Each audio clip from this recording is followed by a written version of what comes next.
Sign it. Victor Drake's voice cut through the silence like a blade. Sign the paper, Edward. Let your son go. End this suffering. Edward Mitchell's hand trembled violently over the document. His pen hovered above the line that would end his only child's life. One signature, one stroke, and Ryan would be gone forever. He's already dead. Victor continued, stepping closer. You're just too afraid to admit it. What Edward didn't know was that Victor Drake had waited 3 years for this moment. 3 years since the night he arranged the accident that put Ryan Mitchell in that hospital bed. 3 years of pretending to grieve. 3 years of watching, waiting, planning. And somewhere in room 317, a poor maid named Hannah Rivera was about to discover a truth that would change everything and put her own life in terrible danger. Before we continue, tell us in the comments where you're watching from and what time it is in your city. If you believe miracles still happen, subscribe and stay until the end. This story will stay with you forever. The pen touched paper. Edward Mitchell's signature began to form. The first curve of the E. The letter that would authorize the removal of his son's life support. The letter that would end everything. That's it, Victor said softly behind him. You're doing the right thing, the merciful thing. But Edward's hand stopped. His whole body began to shake. A feeling he couldn't explain crawled up his spine and wrapped itself around his throat like cold fingers. Something was wrong. Something he couldn't name. I can't do this, Edward whispered.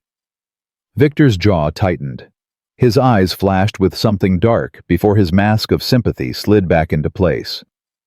Edward, we've discussed this 100 times. The doctors have said there's no hope.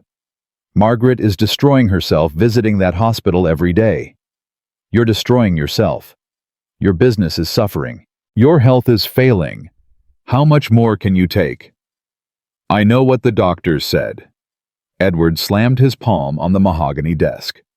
The sound cracked through his corner office like thunder. I know what everyone has said for 3 years, but this is my son, my only child, the boy I taught to ride a bicycle, the boy I walked to his first day of school, the boy who was supposed to carry on everything I built. Edward pushed back from the desk and stood. His legs felt weak. His heart pounded against his ribs like it wanted to escape. 1 more week, he said. Give me 1 more week. Victor stepped forward. Edward, you've said that before. 6 months ago, a year ago, 2 years ago. At some point you have to accept reality. 1 more week. Edward's voice hardened. That's not a request. Victor held his gaze for a long moment. Then he smiled, that perfect smile that never quite reached his eyes. Of course. Whatever you need. I'm here to support you. Victor turned and walked toward the door. But before he left, he paused with his hand on the handle. Just remember, he said quietly, every day you wait is another day Margaret suffers. Another day you suffer. Sometimes the kindest thing we can do for the people we love is let them go. Then he was gone. Edward stood alone in his office, staring at the unsigned document on his desk. God help me, he whispered to the empty room. I don't know what to do anymore. His phone buzzed. A text from Margaret. I'm at the hospital. Ryan looked peaceful today.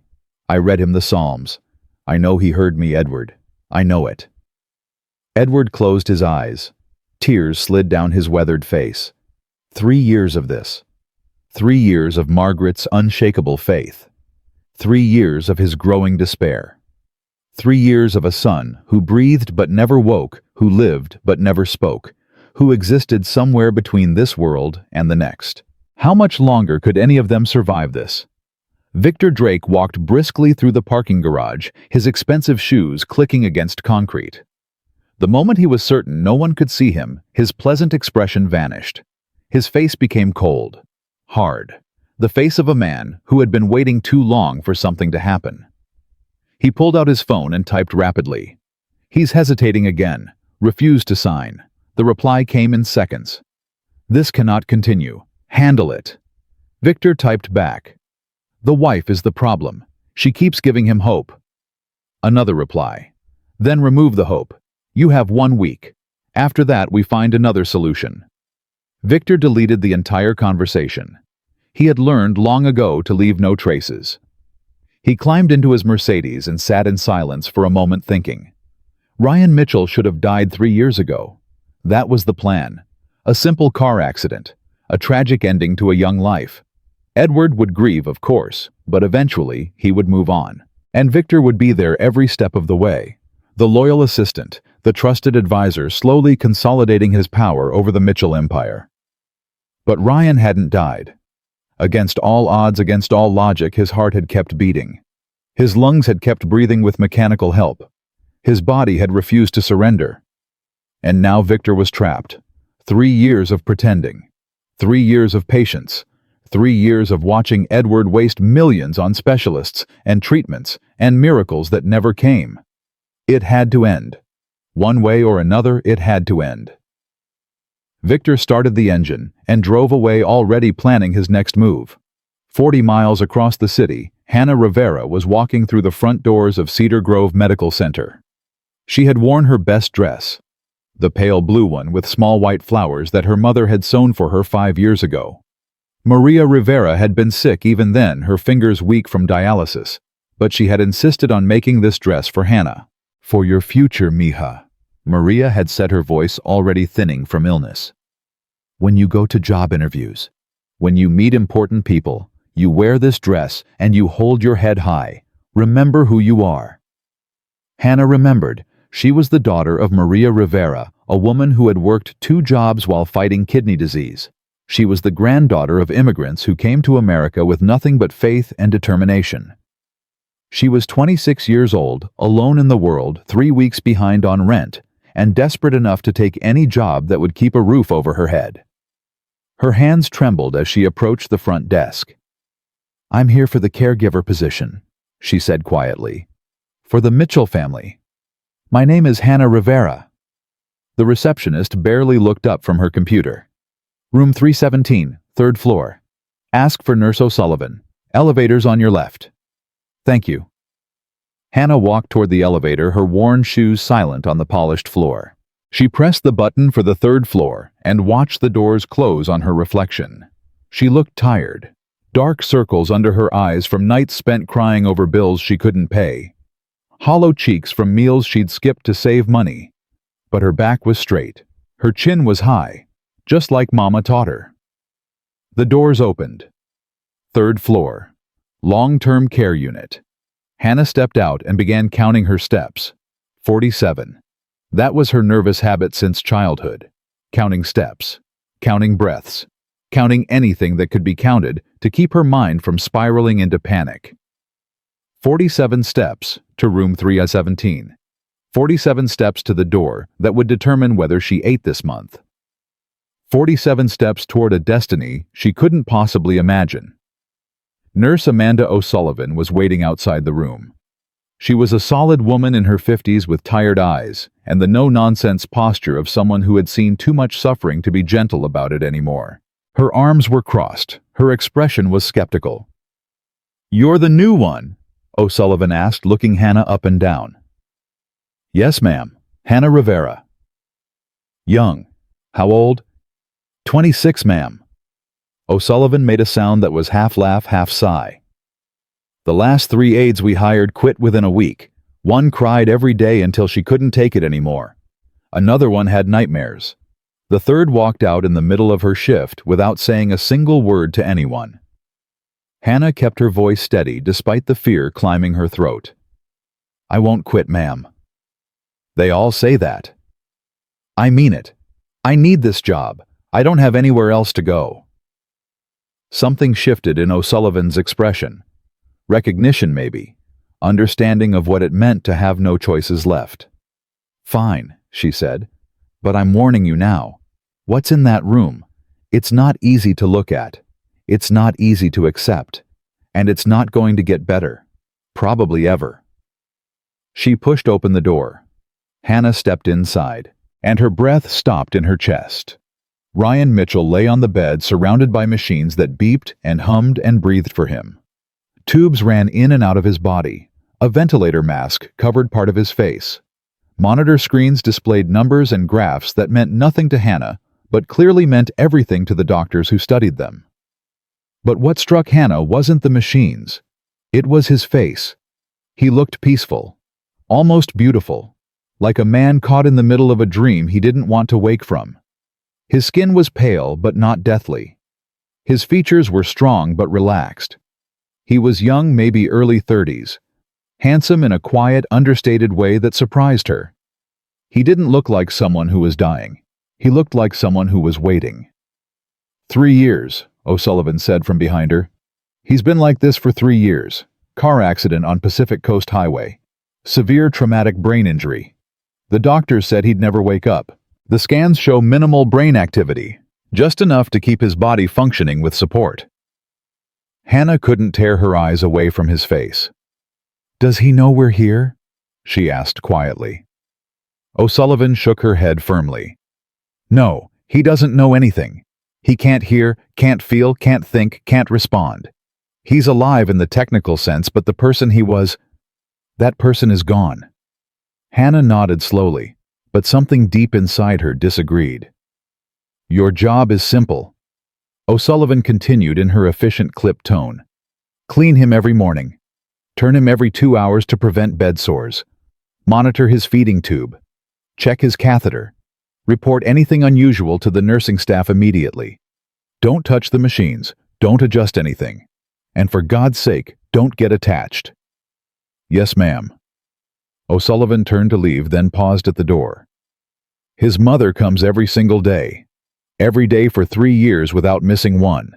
She talks to him like he can hear her, reads to him, prays with him." O'Sullivan's voice softened almost imperceptibly. "Maybe she's right, and the doctors are wrong. Maybe she's just a mother who can't let go. Either way, be kind to her. She's been through enough." Then she was gone, and Hannah was alone with Ryan Mitchell. For a long moment she just stood there in the silence broken only by machines. She looked at the rise and fall of his chest, mechanical and rhythmic, controlled by technology rather than will. She looked at his hands, lying still on the white sheets. She looked at his closed eyes that hadn't opened in 1,000 days. "Hello," she said quietly, surprising herself. Her mother's voice echoed in her memory. "Talk to the ones who can't answer, Mija. They hear with their hearts, not their ears. The soul never stops listening." "My name is Hannah," she continued softly. "I'm going to be taking care of you from now on. I know you probably can't hear me. The nurses say you can't.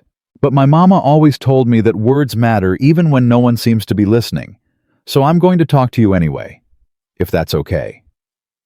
The machines beeped. Ryan didn't respond. But Hannah could have sworn the room felt different.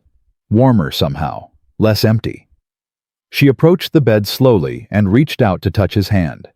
His skin was warm, human, alive. And just for a moment, so brief she almost missed it, she thought she felt his fingers twitch against her palm. Hannah froze. She stared at his hand, waiting, hoping, barely breathing. Nothing. His fingers lay still. She must have imagined it.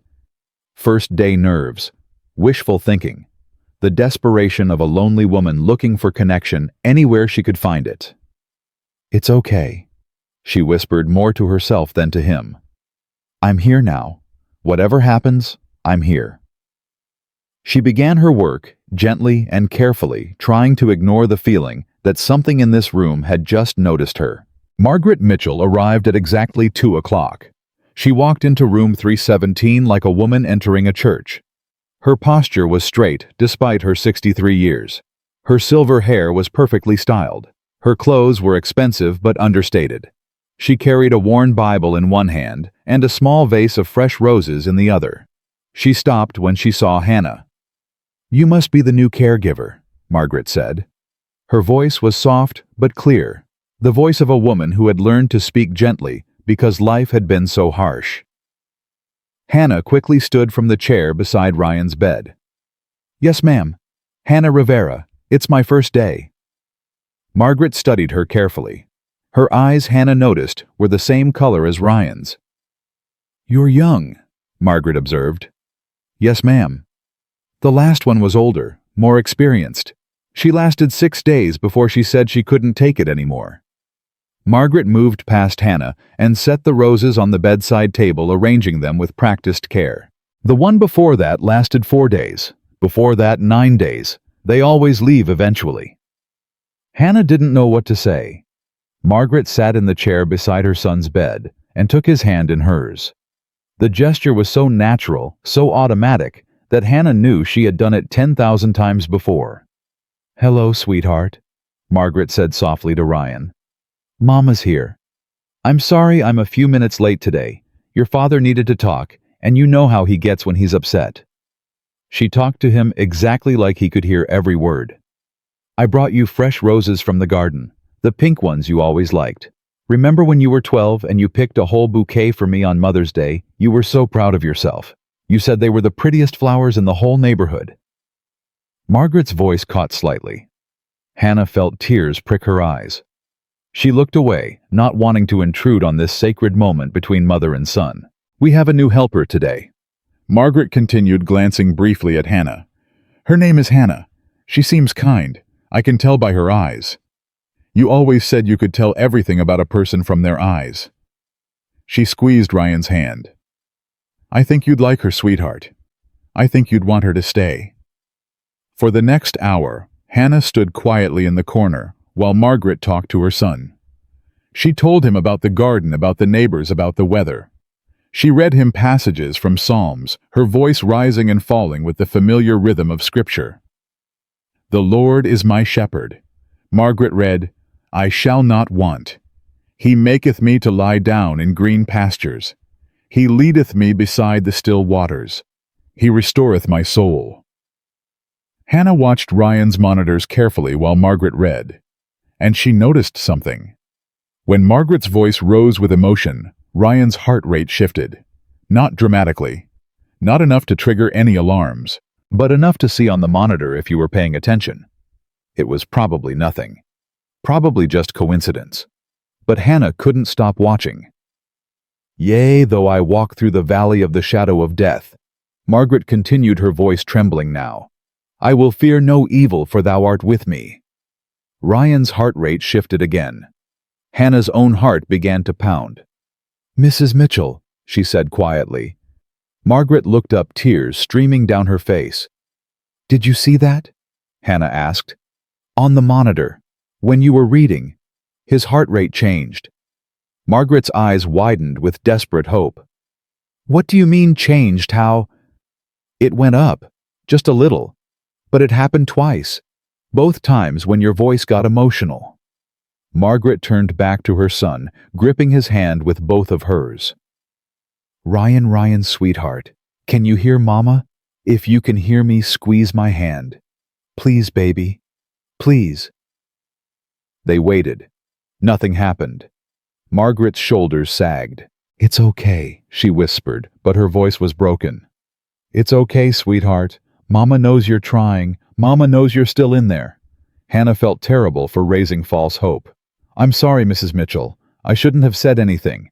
It was probably just—" "No!" Margaret's voice was suddenly fierce. She turned to look at Hannah with blazing eyes. "Don't apologize. Don't ever apologize for believing my son is still alive. The doctors have given up. The nurses have given up. His own father is ready to give up. But I never will. And if you saw something, anything, it matters. Do you understand?" Hannah nodded slowly. "Yes, ma'am." Margaret turned back to Ryan, stroking his hair with infinite tenderness. "I know you're in there," she murmured. "I know you're fighting. Just keep fighting, baby. Mama's here. Mama will always be here." Hannah watched them together, mother and son connected by a love that refused to die, even when all logic said it should. And she made a silent promise to herself. She would watch. She would pay attention. She would document everything. Because if there was even the smallest chance that Ryan Mitchell was still aware inside that silent body, she would find it. Edward Mitchell arrived that evening. He walked into room 317 like a man approaching his own execution. His shoulders were stiff. His jaw was locked tight. His eyes deliberately avoided the bed where his son lay. "How is he today?" he asked O'Sullivan, who had accompanied him. "The same. No change." Edward nodded once. He didn't move closer. He didn't reach for his son's hand. He stood near the door like a visitor who had accidentally wandered into the wrong room and was too polite to leave immediately. Hannah observed him from her position near the window. She saw the way his hands clenched and unclenched at his sides. The way his eyes flickered to Ryan's face for half a second before darting away again. The way his whole body trembled with the effort of being in this room. This was not a man who didn't care. This was a man who cared so much that caring had become unbearable. "The doctors want to schedule another meeting," O'Sullivan said carefully, "about treatment options going forward." Edward's jaw tightened visibly. "I know what they want to discuss." "Sir, they feel it's important to—" "I said I know." The sharpness in his voice made everyone in the room flinch. Edward closed his eyes, took a breath. When he spoke again, his voice was controlled but exhausted. "I'm sorry. I didn't mean to snap. It's been a very difficult week." "Of course, sir." Edward finally looked at his son directly. He stared at Ryan's peaceful face for a long, terrible moment. 3 years, he said quietly. 3 years of hoping. 3 years of waiting. 3 years of watching Margaret destroy herself, coming here every day, believing in a miracle that God seems unwilling to give us. His voice cracked. "How long, Lord? How long do we have to suffer like this?" It was a prayer and an accusation at the same time. O'Sullivan quietly excused herself, and then it was just Edward, Hannah, and the unconscious man who lay between them like an unanswered question. Edward seemed to notice Hannah for the first time. "You're new," he said. "Yes, sir. First day." "They told you this job was permanent." Hannah hesitated. "They said the position was available long-term." Edward laughed bitterly. "Nothing about this situation is permanent. Everything ends eventually. Marriages, fortunes, lives." He looked at Ryan again. "Hope. Hope ends too eventually." Hannah didn't know how to respond. "Do you believe in God, Hannah?" Edward asked suddenly. "Yes, sir, I do." "Then let me ask you something." Edward's voice was raw. "Why would God keep my son alive like this? Not awake, not dead, just suspended, trapped between worlds. Why would a loving God torture a family this way?" Hannah thought about her mother, about the 2 years of watching Maria waste away, about the prayers that seemed to bounce off the ceiling unanswered. "I don't know, sir," she said honestly. "But my mama used to say that God's silence doesn't mean God's absence. Sometimes he's quiet because he's working on something we can't see yet." Edward stared at her for a long moment. "Your mother sounds like a wise woman." "She was, sir. She passed away last year." Something shifted in Edward's expression. Recognition of shared grief. "I'm sorry." "Thank you, sir." Edward turned back to his son. For the first time, he reached out and touched Ryan's hand.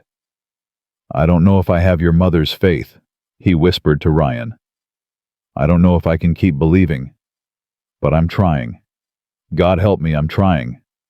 His voice broke completely. "I just miss you so much, son. I miss your voice. I miss your laugh.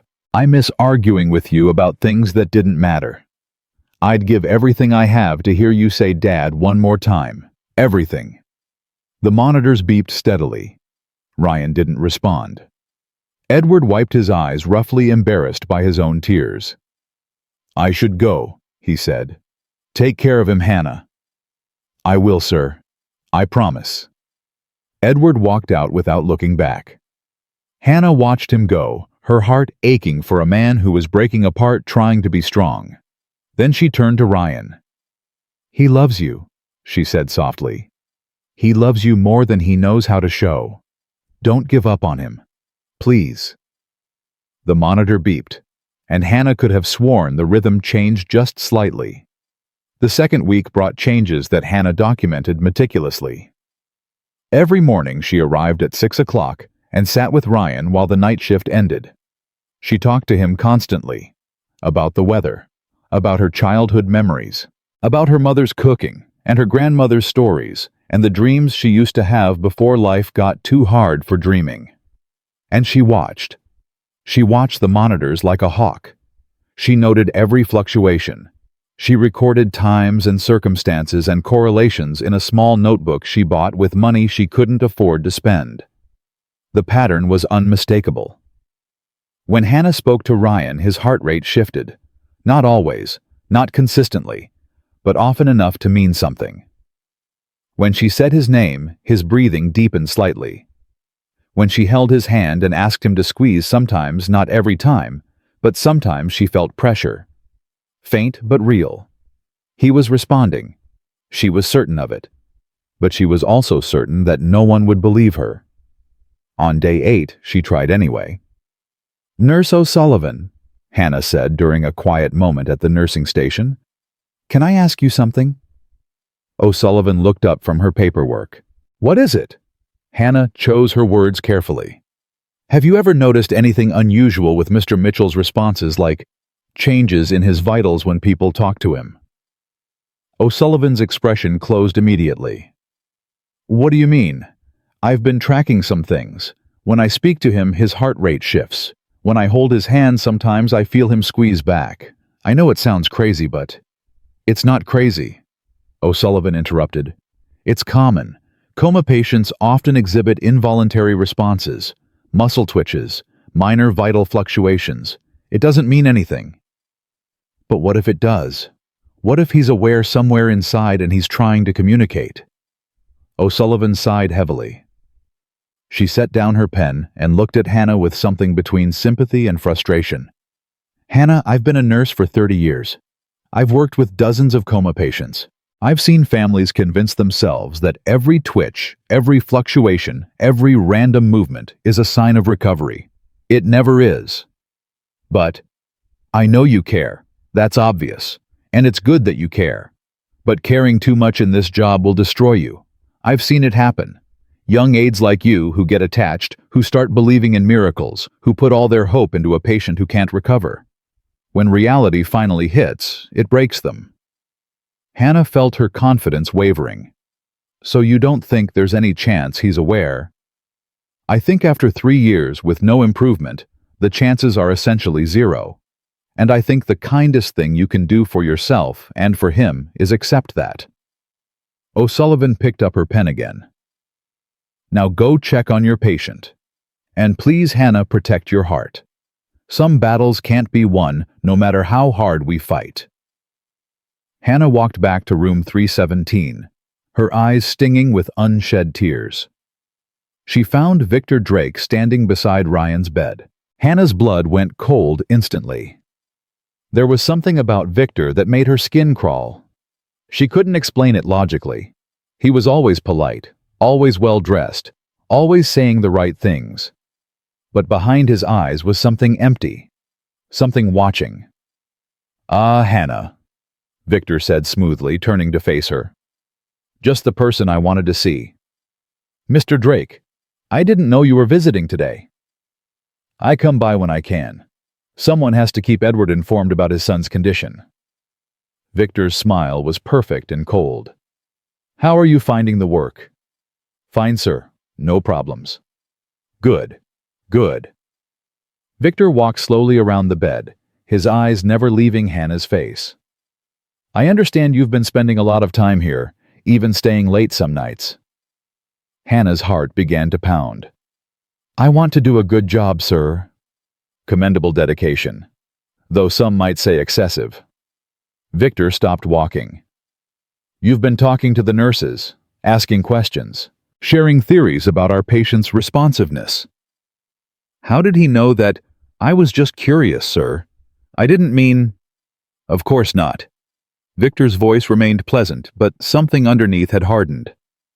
"Hannah, let me give you some friendly advice. This family has been through tremendous trauma. They don't need false hope. They don't need inexperienced caregivers filling their heads with fantasies about recovery. I wasn't trying to.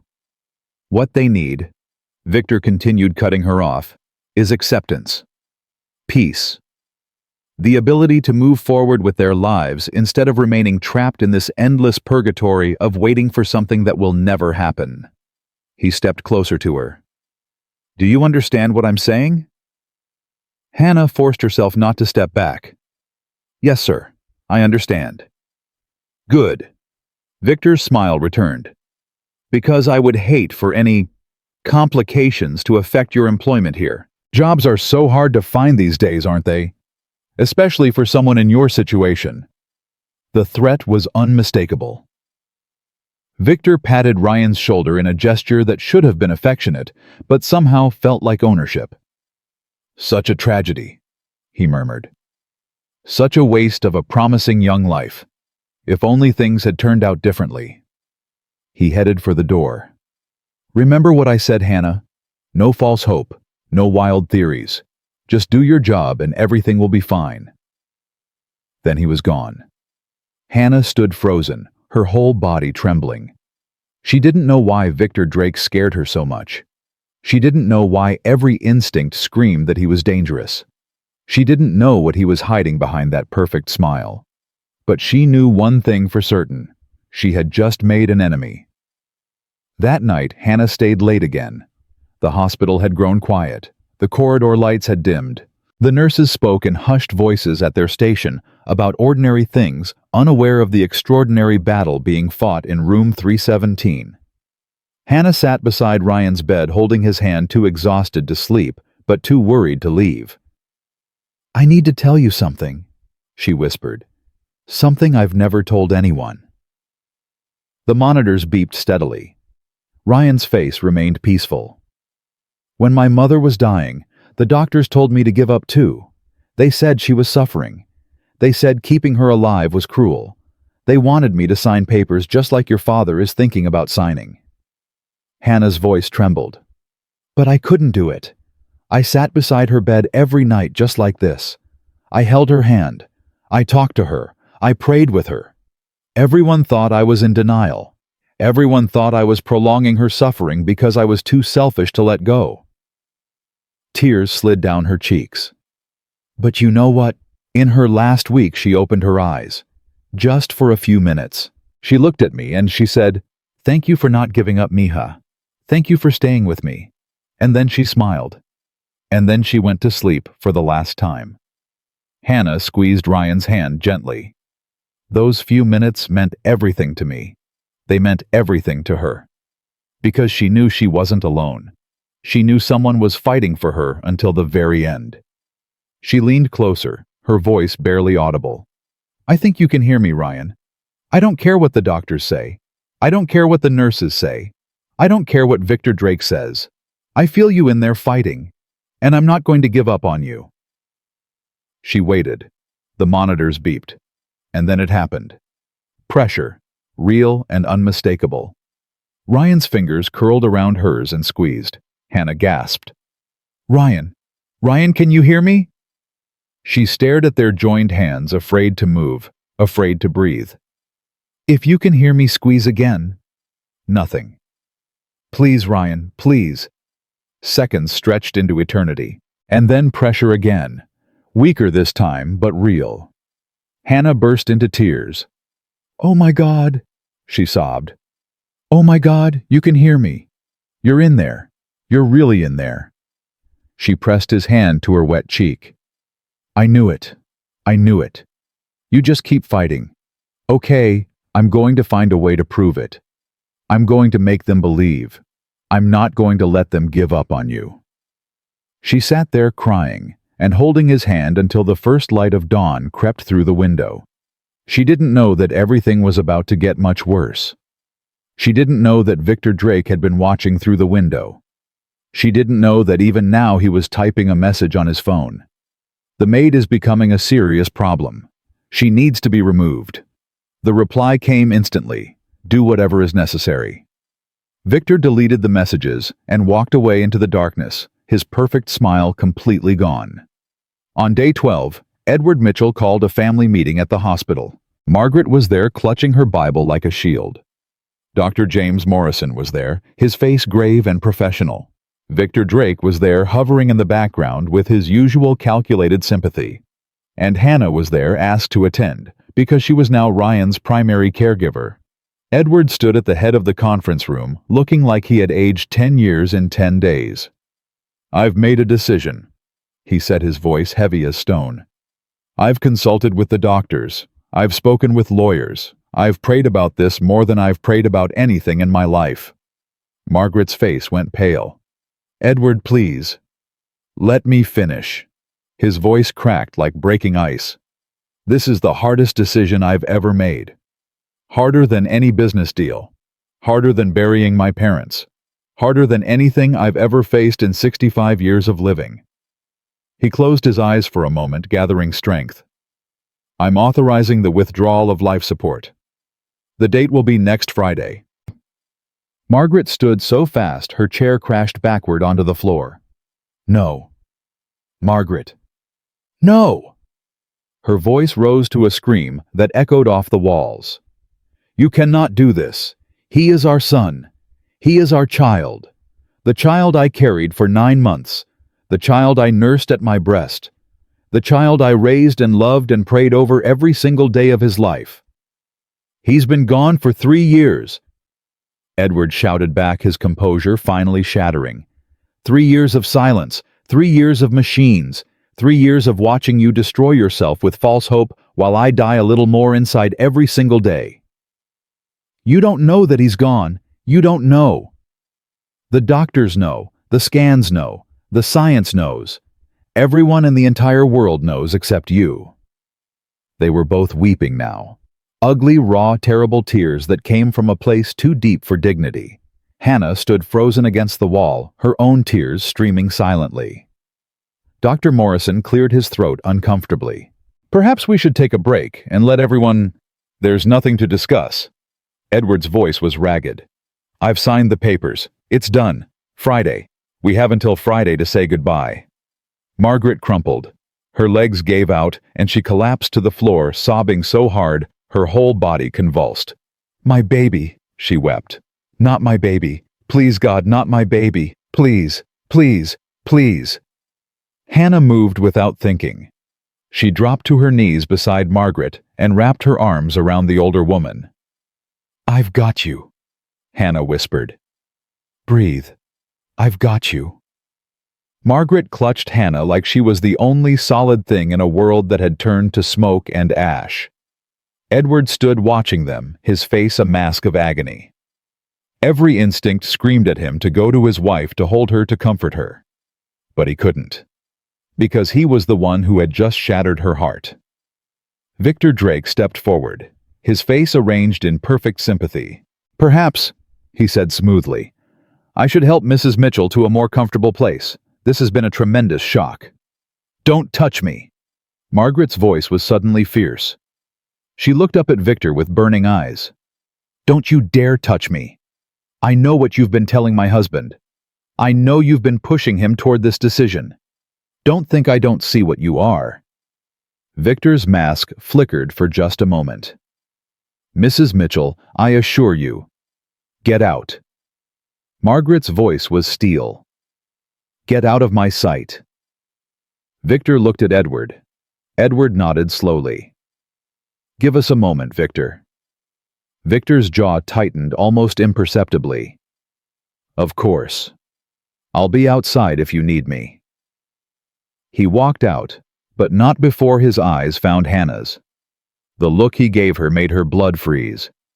It said, "This is your fault." It said, "You will pay for this." It said, "You have no idea what you've gotten yourself into." Then he was gone. And Hannah was left holding Margaret Mitchell together, while somewhere down the hall, Ryan Mitchell lay alone in his bed, unaware that he had just been sentenced to death. That night, Hannah didn't go home. She couldn't. Not with what she knew. Not with what was coming. She sat beside Ryan's bed in the darkness, holding his hand, her face wet with tears that wouldn't stop falling. "They're going to do it," she whispered. "Friday. They're going to turn off the machines and let you go." Her voice broke into a sob. "But I know you're in there. I felt you squeeze my hand. I saw your heart react when I talked to you. You're fighting Ryan. You're fighting to come back. And they're going to give up before you can win." She pressed his hand to her forehead, crying into his palm. "I don't know what to do. I'm nobody. I'm just a maid. I have no power, no money, no influence. I can't stop this. I can't make them believe me." She looked at his peaceful face through her tears. "But I'm not going to abandon you. Not tonight. Not ever. I'm going to stay right here with you, and I'm going to keep talking to you, and I'm going to keep believing, even if I'm the only person left in the world who does." She took a shaky breath. "My mama always said that God uses the small things to shame the strong. She said that miracles don't come from power or money or important people. They come from faith. They come from ordinary people who refuse to stop believing even when everything tells them to give up." Hannah squeezed Ryan's hand. "So I'm going to believe Ryan. I'm going to believe for both of us, and I'm going to find a way to save you. I don't know how yet, but I'm going to find a way." She sat there in the darkness, praying silently, desperately, fervently, and she didn't see the shadowy figure standing in the corridor outside. Victor Drake watched through the window, his phone in his hand, his face completely expressionless. He had heard everything, every word of Hannah's confession, every whisper of her determination, every promise she had made to the unconscious man in that bed. She was dangerous, more dangerous than he had realized. If she convinced someone to listen, if she persuaded the doctors to run more tests, if she gave Margaret enough ammunition to fight the withdrawal, everything Victor had worked for could unravel. 3 years of waiting, 3 years of planning, 3 years of patient manipulation. All of it could be destroyed by one stubborn, idealistic maid who refused to accept reality. Victor typed a message. "She's more involved than we thought. She's documenting responses. She believes he's aware. If she talks to the right people, we're finished." The reply came within seconds. "Then make sure she never talks to the right people. You have until Friday." Victor read the message twice. Then he deleted it and walked away into the darkness, already planning how to eliminate Hannah Rivera from the equation, permanently if necessary. Friday was approaching, and Hannah had just become the only person standing between Ryan Mitchell and the grave. The question was no longer whether she could save him. The question was whether she would survive long enough to try. 4 days before Friday. Hannah woke up in the chair beside Ryan's bed, her neck stiff and her eyes swollen from crying. Morning light filtered through the window. The monitors beeped their steady rhythm. Nothing had changed. Everything had changed. She checked her phone. 17 missed calls from her landlord. 3 text messages threatening eviction. 1 voicemail from the temp agency asking if she was still available for work. She deleted everything without listening. None of it mattered now. Only Ryan mattered. Only the next 4 days mattered. She stood and stretched her aching muscles, then leaned over Ryan's bed. "Good morning," she said softly. "I'm still here. I told you I wouldn't leave." She took his hand. "Ryan, I need you to help me. I need you to show them what you showed me. Can you do that? Can you squeeze my hand?" She waited. Nothing. "Please, Ryan. I know you're tired. I know it's hard. But we only have 4 days. 4 days before they give up on you forever." Still nothing. Hannah felt despair clawing at her chest. Then so faint she almost missed it pressure. His fingers tightened around hers for just a moment. "Yes," Hannah whispered, tears springing to her eyes. "Yes, that's it. That's exactly it. Now we just need to show someone else." The door opened behind her. Hannah spun around. Dr. James Morrison stood in the doorway, his expression unreadable. "Miss Rivera," he said. "I heard you spent the night here." Hannah's heart pounded. "I wanted to monitor him closely, sir. I've been documenting some things I think you should see." Dr. Morrison stepped into the room and closed the door behind him. "I've heard about your documentation. Nurse O'Sullivan mentioned it. Victor Drake mentioned it as well." The mention of Victor's name made Hannah's blood run cold. "Dr. Morrison, please. Just give me 5 minutes. Let me show you what I've been seeing. If I'm wrong, I'll accept it. But if I'm right..." Dr. Morrison studied her face for a long moment. "You really believe he's responsive?" "I know he is. I've felt him squeeze my hand. I've watched his heart rate change when I speak to him. It's not random. There's a pattern." Dr. Morrison sighed heavily. He walked to Ryan's bedside and looked down at his patient. "I've been treating Ryan for 3 years," he said quietly. "I've run every test. I've consulted specialists from Johns Hopkins, from Mayo Clinic, from UCLA. Every single one of them reached the same conclusion." "Doctors can be wrong." Dr. Morrison's eyes snapped to hers. "Yes, we can be. But the probability of error in this case is extremely small." "Small isn't 0. Something shifted in Dr. Morrison's expression. Curiosity, maybe, or the faintest flicker of doubt in his own certainty. "Show me," he said. Hannah's heart leaped. "What?" "Show me what you've been seeing, right now. I'll observe." Hannah nodded quickly. She moved to Ryan's side and took his hand. "Ryan," she said clearly, "Dr. Morrison is here. He wants to see what you can do. Can you squeeze my hand for him?" The monitors beeped steadily. Ryan's face remained peaceful. Hannah waited. 10 seconds, 20 seconds, 30 seconds. Nothing happened. "Ryan, please," Hannah whispered desperately. "This is important. I need you to try." Still nothing. Dr. Morrison's expression softened with sympathy. "Hannah, wait, just wait. He doesn't always respond right away. Sometimes it takes time." She kept holding Ryan's hand, her grip tightening. "Ryan, listen to me. Your father signed papers to end your life. Friday. They're going to turn off the machines on Friday. If you don't show them you're still here, you're going to die. Do you understand? You're going to die." The monitors continued their steady rhythm. Hannah felt tears streaming down her face. "Please," she sobbed. "Please, Ryan. Don't give up now. Not when we're so close. Please." Dr. Morrison put a gentle hand on her shoulder. "Hannah, I'm sorry. I can see how much you care, but sometimes caring isn't enough. Sometimes we have to accept..." The monitor beeped differently. Both of them froze. Ryan's heart rate had spiked.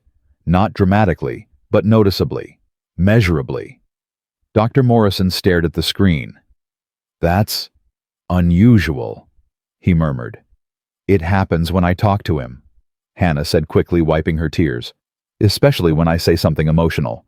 Watch." She turned back to Ryan. "Ryan, if you can hear me, I need you to squeeze my hand, right now, as hard as you can." 3 seconds passed. Then pressure.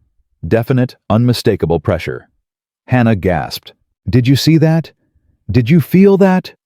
Dr. Morrison leaned closer. His professional skepticism was visibly cracking. "Do it again," he said. "Ryan, squeeze again." Nothing. "Ryan, please." Still nothing. Hannah's heart sank. But Dr. Morrison was staring at the monitors with an expression she couldn't read. "The heart rate elevation," he said slowly. "It's not random. It correlates with emotional stimulus." "That's what I've been trying to tell everyone." Dr. Morrison straightened. He pulled out his phone and checked his schedule. "I have rounds in 10 minutes, but this afternoon I want to run some additional tests, non-invasive, just monitoring his responses to various stimuli." Hannah felt hope explode in her chest. "You believe me?" "I believe something unusual is happening," Dr. Morrison said carefully. "Whether it indicates awareness or simply heightened autonomic responses, I can't say yet, but it warrants investigation." "What about Friday, D.D.?" Morrison's expression darkened. "That decision is Mr. Mitchell's to make. I can share my observations with him, but I can't guarantee he'll change his mind." "Can you at least ask him to wait until you finish the tests?" Dr. Morrison hesitated. "Please, Dr. Morrison, what if you're wrong? What if Ryan is aware and we kill him anyway? Could you live with that? The question hung in the air. Dr. Morrison's jaw tightened. "I'll talk to Edward," he said finally. "No promises, but I'll talk to him." Then he was gone. Hannah collapsed into the chair, shaking with relief and exhaustion. "You did it," she whispered to Ryan. "You showed him. Now we just need to show your father." She didn't know that Victor Drake had been listening outside the door. She didn't know that everything was about to get much more dangerous. 3 days before Friday. Victor Drake sat in his Mercedes outside Cedar Grove Medical Center, his phone pressed to his ear. "The doctor is running new tests." He said, his voice tight with controlled anger. The maid convinced him to look closer. The voice on the other end was cold and flat. "This is unacceptable. I'm handling it. You've been handling it for 3 years, and now 4 days before we finally achieve our goal, some minimum wage caregiver is unraveling everything." Victor's grip tightened on the phone. She's nobody. She has no power, no connections, no credibility. She has something more dangerous than any of those things. She has conviction. And apparently, she has evidence. Victor was silent. "Listen to me carefully," the voice continued. "Edward Mitchell's son cannot wake up. If he regains consciousness, if he remembers what happened that night, everything we've built collapses. The money, the contracts, the offshore accounts, everything." "I understand." "Then make me understand how you're going to fix this." Victor stared at the hospital entrance. "The girl is the problem. Remove the girl, remove the problem." "How?" "She's behind on her rent. She has no family, no support system. No one would miss her if she disappeared." Silence on the other end. Then, "Do what needs to be done. But be careful. No traces. No connections back to us." "Understood." Victor ended the call. He sat in his car for a long moment thinking. Hannah Rivera was a complication he hadn't anticipated, a nobody who had somehow become somebody at the worst possible moment. He couldn't kill her outright. Too suspicious. Too many questions. But there were other ways to neutralize a threat. He smiled and began to plan. Inside the hospital, Hannah was watching Dr. Morrison run his tests. He had attached additional monitors to Ryan's head and chest. Electrodes that measured brain activity, heart rate variability, skin conductance. The equipment surrounded Ryan like a technological cocoon. "I'm going to ask him a series of questions, Doctor," Morrison explained. "Simple yes or no questions. If he's aware, we might see differential responses." Hannah nodded, her hands clasped tight with anxiety. Dr. Morrison leaned close to Ryan's ear. "Ryan, can you hear me? If you can hear me, try to move your right hand." They watched. Nothing. "Ryan, I'm going to count to 3. If you can hear me, try to squeeze at 3. 1, 2, 3. Nothing. Hannah's heart sank. Dr. Morrison made notes on his tablet, his expression neutral. "Ryan, I'm going to say some names. Squeeze if you recognize them. First name Michael." Nothing. Second name Margaret. The monitor flickered. Ryan's heart rate elevated slightly. His fingers twitched almost imperceptibly. Dr. Morrison's eyebrows rose. Third name Sarah. Nothing. Fourth name Edward. Another spike, another twitch. Hannah grabbed Dr. Morrison's arm. "He's responding to his parents' names." Dr. Morrison held up a hand for silence. Fifth name Hannah. Ryan's heart rate spiked higher than before. His fingers moved distinctly, and something else happened. His eyes moved behind his closed lids. "Oh my God," Hannah breathed. Dr. Morrison stared at the monitors, his professional composure finally cracking. That's not possible," he whispered. "What do you mean?" "Rapid eye movement. He's showing REM activity. That indicates cortical brain function. Higher level processing." "Is that good?" Dr. Morrison turned to look at her, his face a mixture of shock and wonder. It means he might actually be in there. It means everything we assumed about his condition might be wrong. Hannah burst into tears. "I told you," she sobbed. "I told everyone. He's been there the whole time, fighting, waiting, and everyone just gave up on him." Dr. Morrison grabbed her shoulders firmly. "Listen to me. This is preliminary. I need to run more tests. I need to consult with specialists. I can't make any promises." "But there's hope. Real hope." Dr. Morrison hesitated. "Yes," he said finally. "There's hope." Hannah laughed through her tears. "We have to tell his parents. We have to tell them right now." "I'll call Edward. But Hannah, prepare yourself. He may not believe it. He's already made his decision. Changing his mind won't be easy." "Then we'll make him believe. We'll show him what you just showed me." Dr. Morrison nodded slowly. "I'll make the call." He stepped out of the room. Hannah turned back to Ryan, her whole body shaking with emotion. "You're coming back," she whispered. "I can feel it. Just a little more. Just hold on a little longer." She took his hand, and this time, without any prompting, his fingers closed around hers. 2 days before Friday. Edward Mitchell stood in room 317, staring at the monitors that displayed his son's brain activity. Dr. Morrison had just finished explaining everything. The elevated responses, the recognition of names, the REM activity, the accumulating evidence that Ryan Mitchell might not be as lost as everyone had believed. Edward's face was unreadable. "You're telling me," he said slowly, "that after 3 years of nothing, my son is suddenly showing signs of awareness. And this discovery just happens to come 4 days before we were going to end life support." Dr. Morrison shifted uncomfortably. "I understand how this looks, Edward. But the data is real. The responses are measurable. I've never seen anything like it in a patient with this type of injury." "How convenient." Hannah stepped forward. "Mr. Mitchell, I know you don't have any reason to trust me. I'm nobody, just a maid.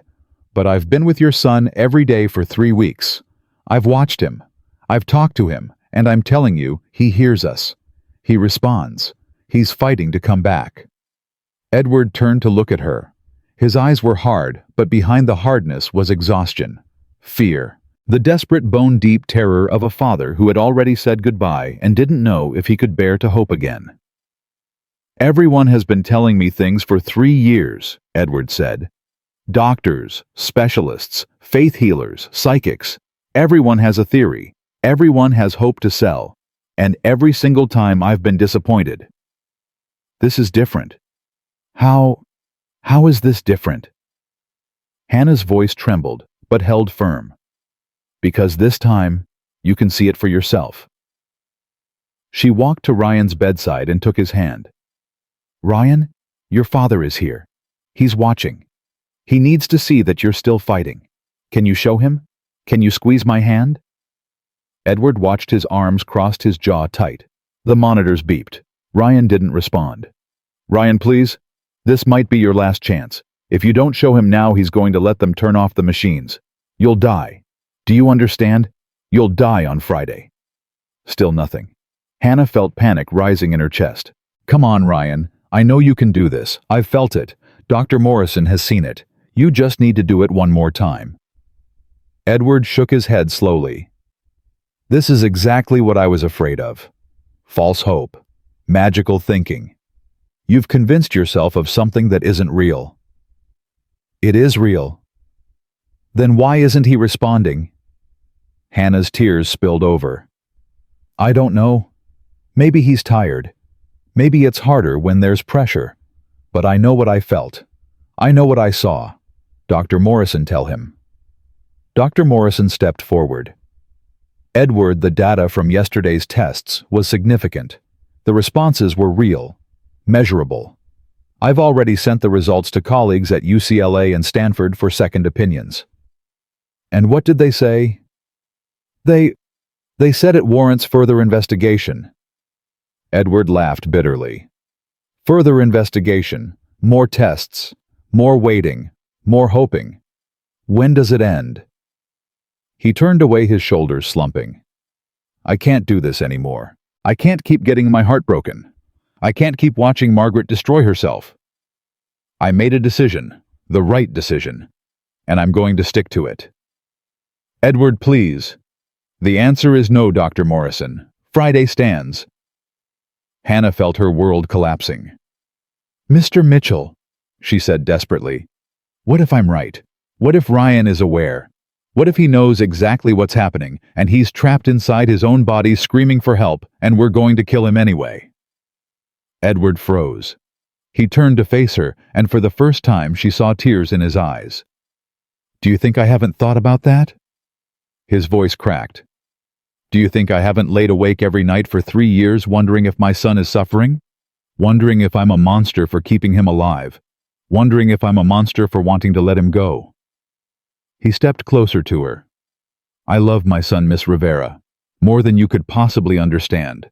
And because I love him, I have to end this. I have to set him free. What if he doesn't want to be free? What if he wants to live? Edward stared at her for a long moment. Then he turned and walked out of the room without another word. Hannah collapsed against the wall, sobbing. Dr. Morrison stood helplessly nearby. I'm sorry, he said quietly. I tried. Hannah shook her head. It's not over. It can't be over. There has to be something else we can do. Hannah, I don't know what else. A voice from the doorway interrupted him. There is something. They both turned. Margaret Mitchell stood there, her eyes red from crying, her Bible clutched to her chest. There's something we haven't tried, she said. Something that might make Edward listen. Hannah wiped her tears. What is it? Margaret walked to her son's bedside and looked down at his peaceful face. Ryan loved music, she said softly. Before the accident, he played piano every day. It was his passion, his joy. He said music was the only thing that made him feel completely alive. She turned to Hannah. There's a piano in the chapel downstairs. It's old and out of tune, but it works. I want to play for him. I want to see if he responds. Dr. Morrison frowned. Mrs. Mitchell, with all due respect. Edward won't believe tests and monitors. He's a businessman. He trusts what he can see with his own eyes, feel with his own hands. Margaret's voice grew stronger.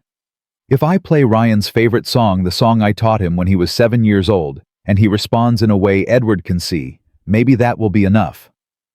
Hannah felt hope stirring again. It could work. Dr. Morrison hesitated. It's unconventional. There's no scientific basis. Science hasn't saved my son. Margaret interrupted.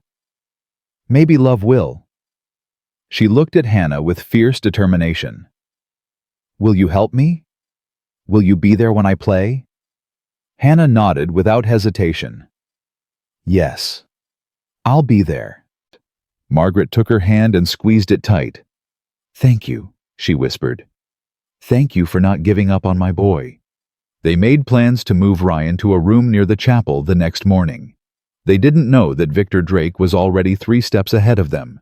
One day before Friday. The morning started with disaster. When Hannah arrived at the hospital, 2 security guards were waiting for her at the entrance. Miss Rivera, one of them asked. Hannah's stomach dropped. Yes. Please come with us. There's been an incident.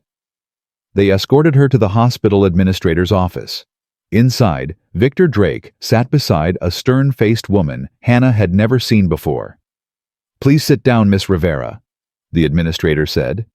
Hannah sat, her heart pounding.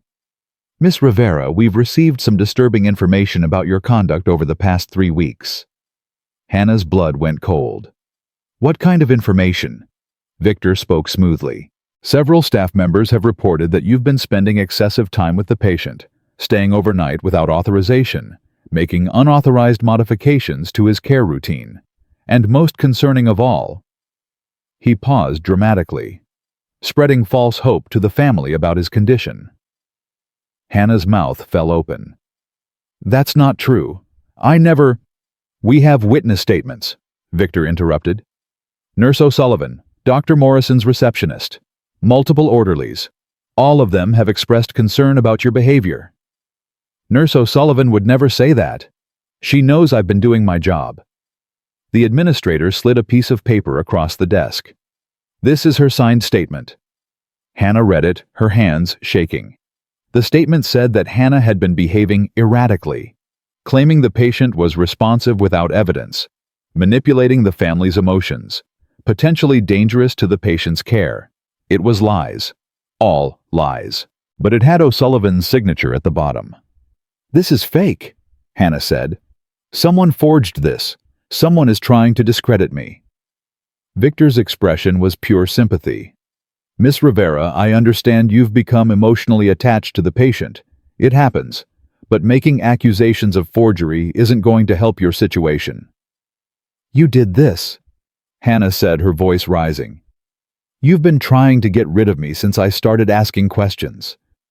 Victor's eyes hardened almost imperceptibly. I have no idea what you're talking about. The administrator cleared her throat. Miss Rivera, based on the statements we've received, we have no choice but to terminate your employment effective immediately. You'll be escorted off the premises, and your access credentials will be revoked. You can't do this. The family needs me. Ryan needs me. The family has been notified. Mr. Mitchell has already agreed that this is the best course of action. Hannah felt the floor dropping out from under her. No, this can't be happening. Victor stood. I'm sorry it had to end this way, Hannah, truly. But sometimes we have to accept when we're in over our heads. He turned to the security guards. Please escort Miss Rivera out of the building. Hannah stood, her legs barely supporting her. This isn't over, she said, looking directly at Victor. I know what you're doing. I don't know why, but I know you're hiding something, and I'm going to find out what it is. Victor's smile didn't waver. Goodbye, Hannah.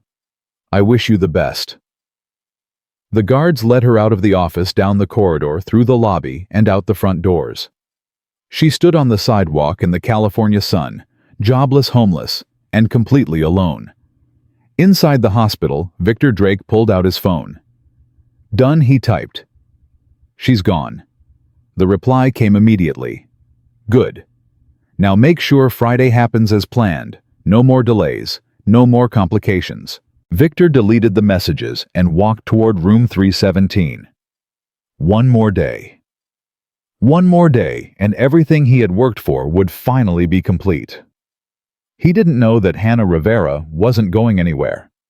He didn't know that even now she was on her phone desperately calling the one person who might still believe her. Margaret Mitchell answered on the second ring. Hannah, what happened? The hospital called and said, Mrs. Mitchell, please listen to me. Victor Drake is behind all of this. He had me fired because I was getting too close to the truth. I don't have proof yet, but I know he's hiding something about Ryan's accident. I know it. Silence on the other end. Mrs. Mitchell, are you there? I believe you, Margaret said quietly. Hannah's heart soared. You do? I've never trusted Victor. There's something wrong about him. Something cold. Edward can't see it because Victor has been with him for so long. But I see it. I've always seen it. Then help me. Help me prove that Ryan is still aware. Help me stop Friday from happening. Margaret was quiet for a long moment. The piano, she said finally. We can still do the piano. But I've been banned from the hospital. I'll get you in. I don't care what rules I have to break. You're the only person who's been willing to fight for my son, and I'm not going to let them take that away. Hannah felt tears streaming down her face. Thank you, Mrs. Mitchell. Thank you. Call me Margaret. And Hannah. Yes. Tonight. We do it tonight, before Victor can stop us. Hannah nodded, even though Margaret couldn't see her. Tonight. She agreed. She ended the call and looked up at the hospital. Somewhere inside, Ryan Mitchell was running out of time, and somewhere inside, Victor Drake was plotting to make sure he never woke up. But Hannah Rivera wasn't done fighting. Not yet. Not ever. 11:47 p.m. The night before Friday.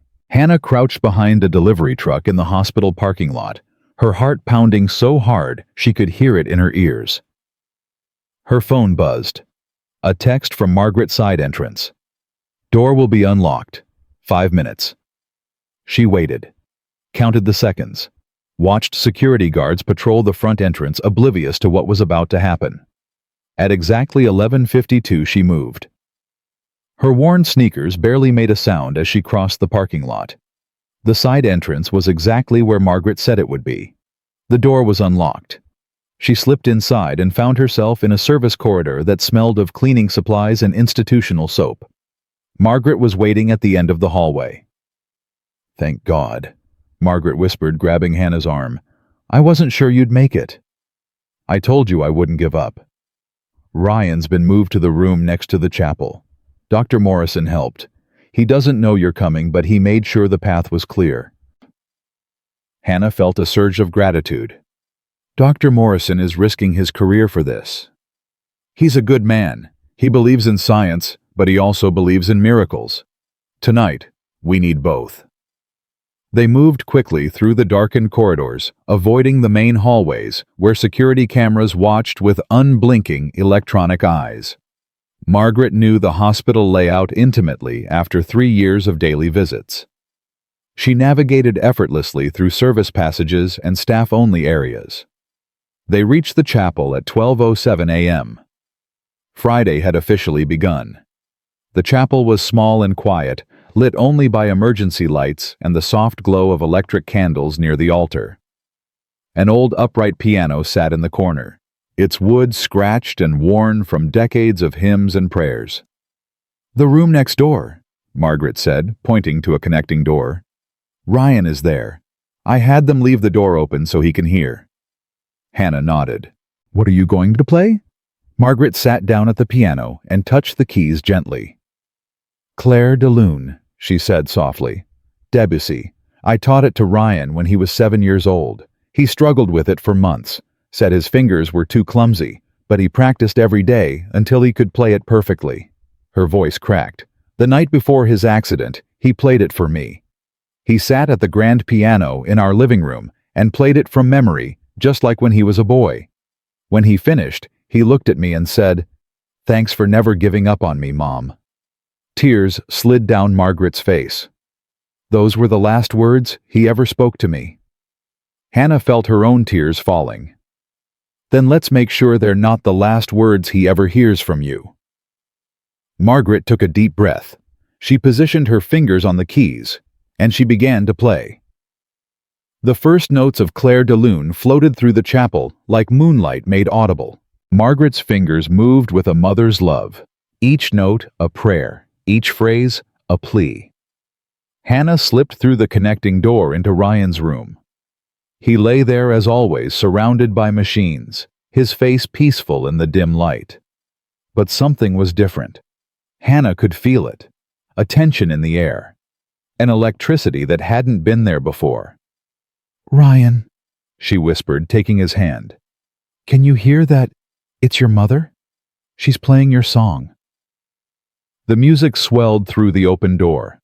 Margaret poured 3 years of grief and hope into every note. Hannah watched Ryan's face intently.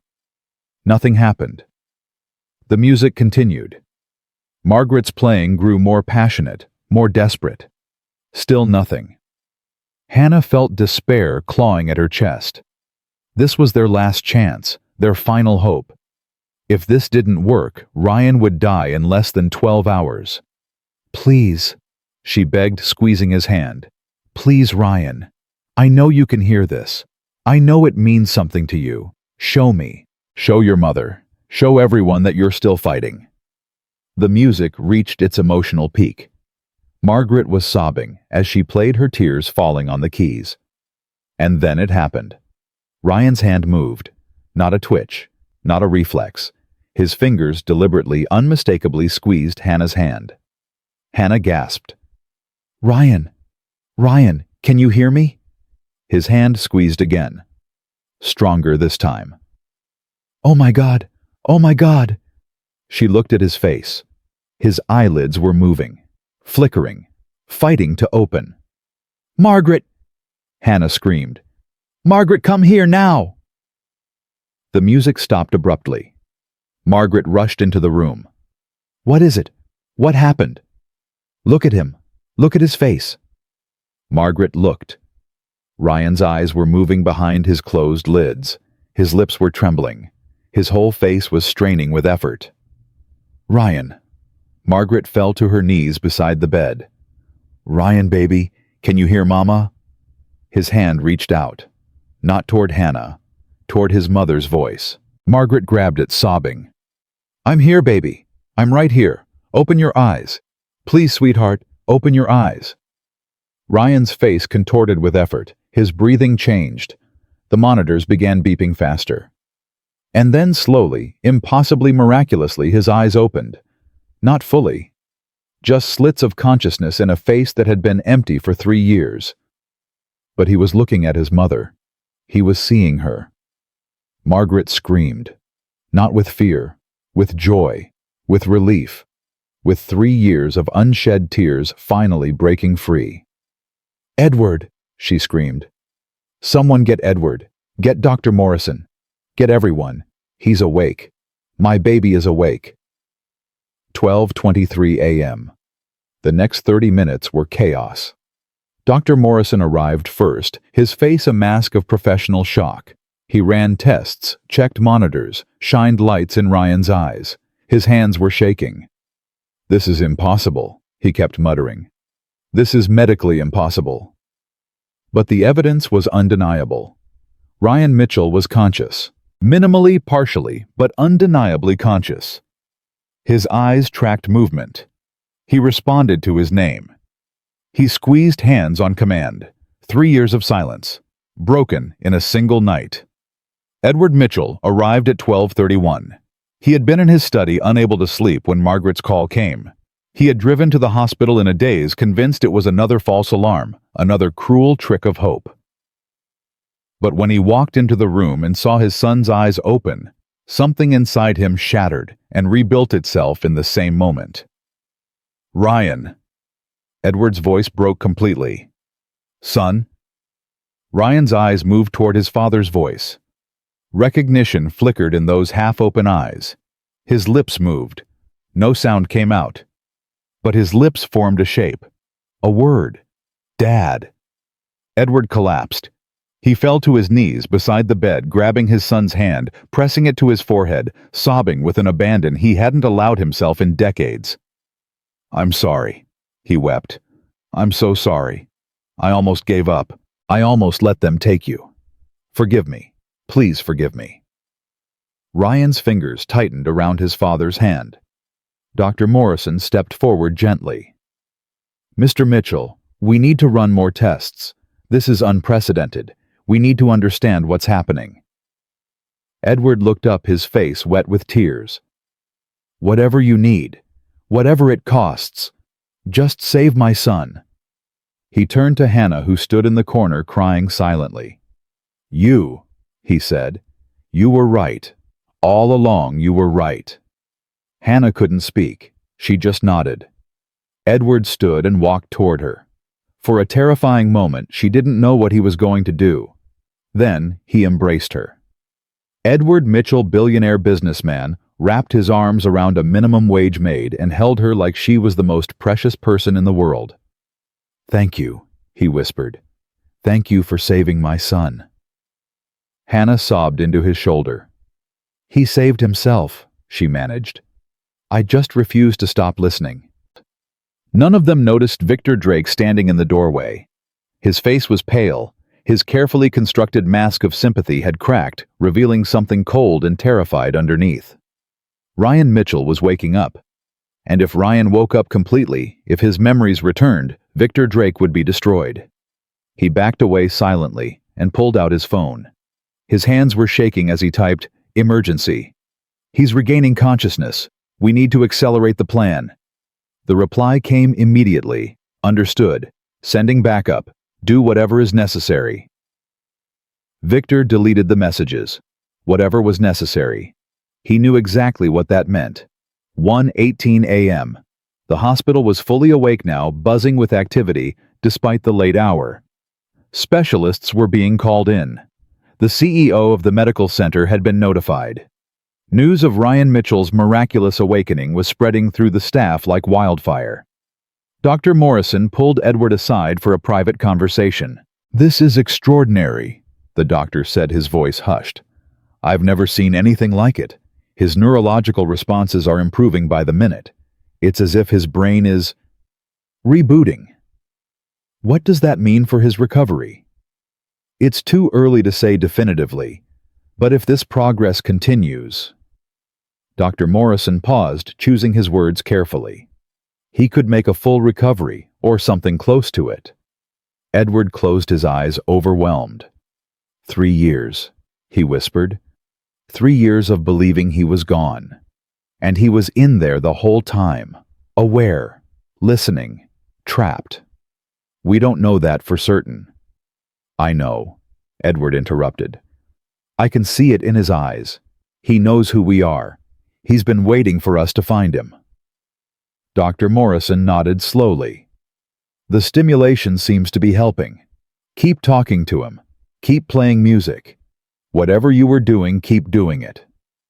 It was Hannah, Edward said. Hannah and my wife. They never stopped believing. They never stopped fighting. Where? He paused. And I almost killed him. I signed papers to end his life. Edward, you couldn't have known? I should have known. A father should know when his son is still fighting.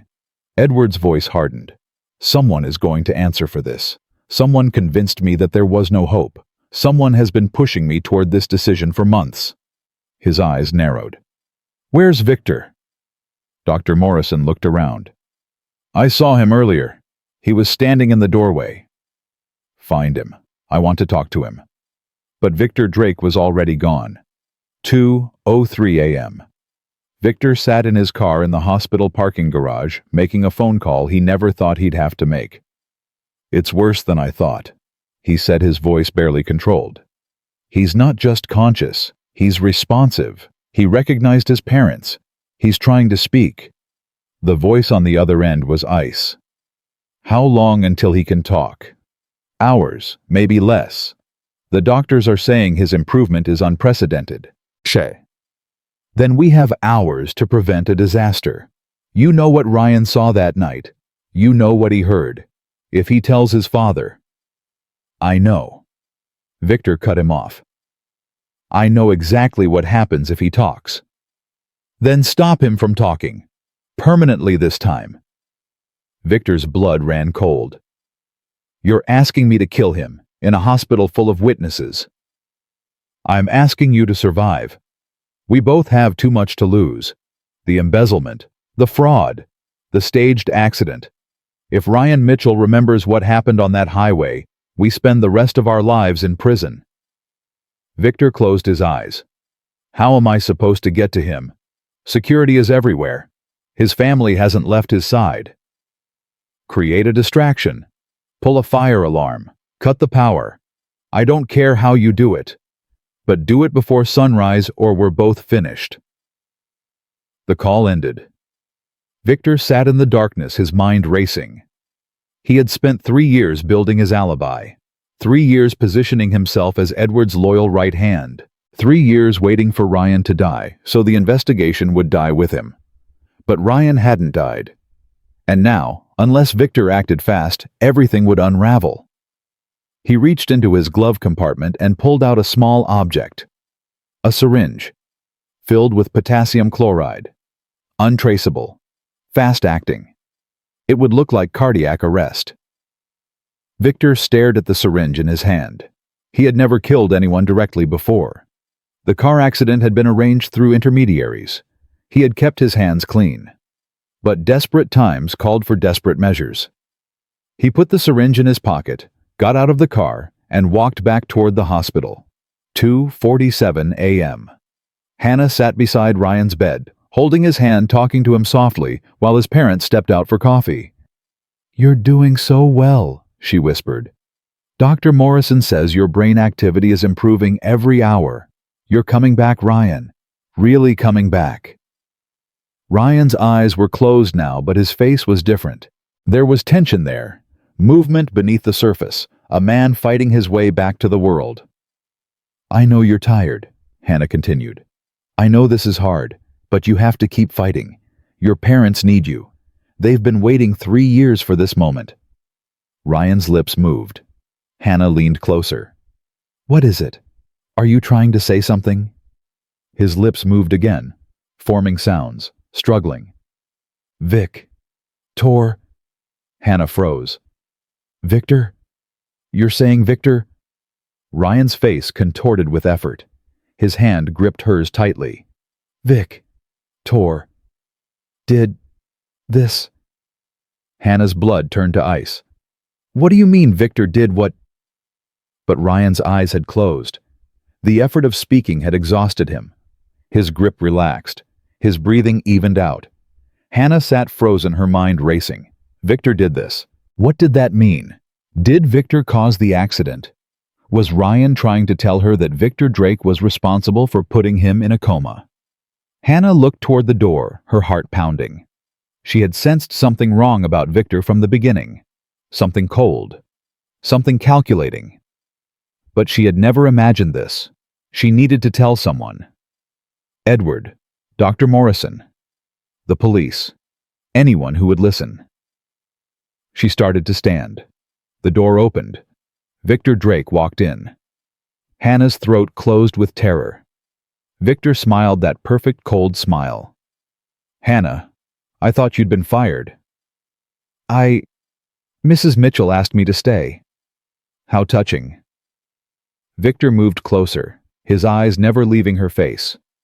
"The family seems quite attached to you." "Mr. Drake, I should go find the Mitchells. They'll want to know." "They're getting coffee. I saw them in the cafeteria." Victor was between her and the door now.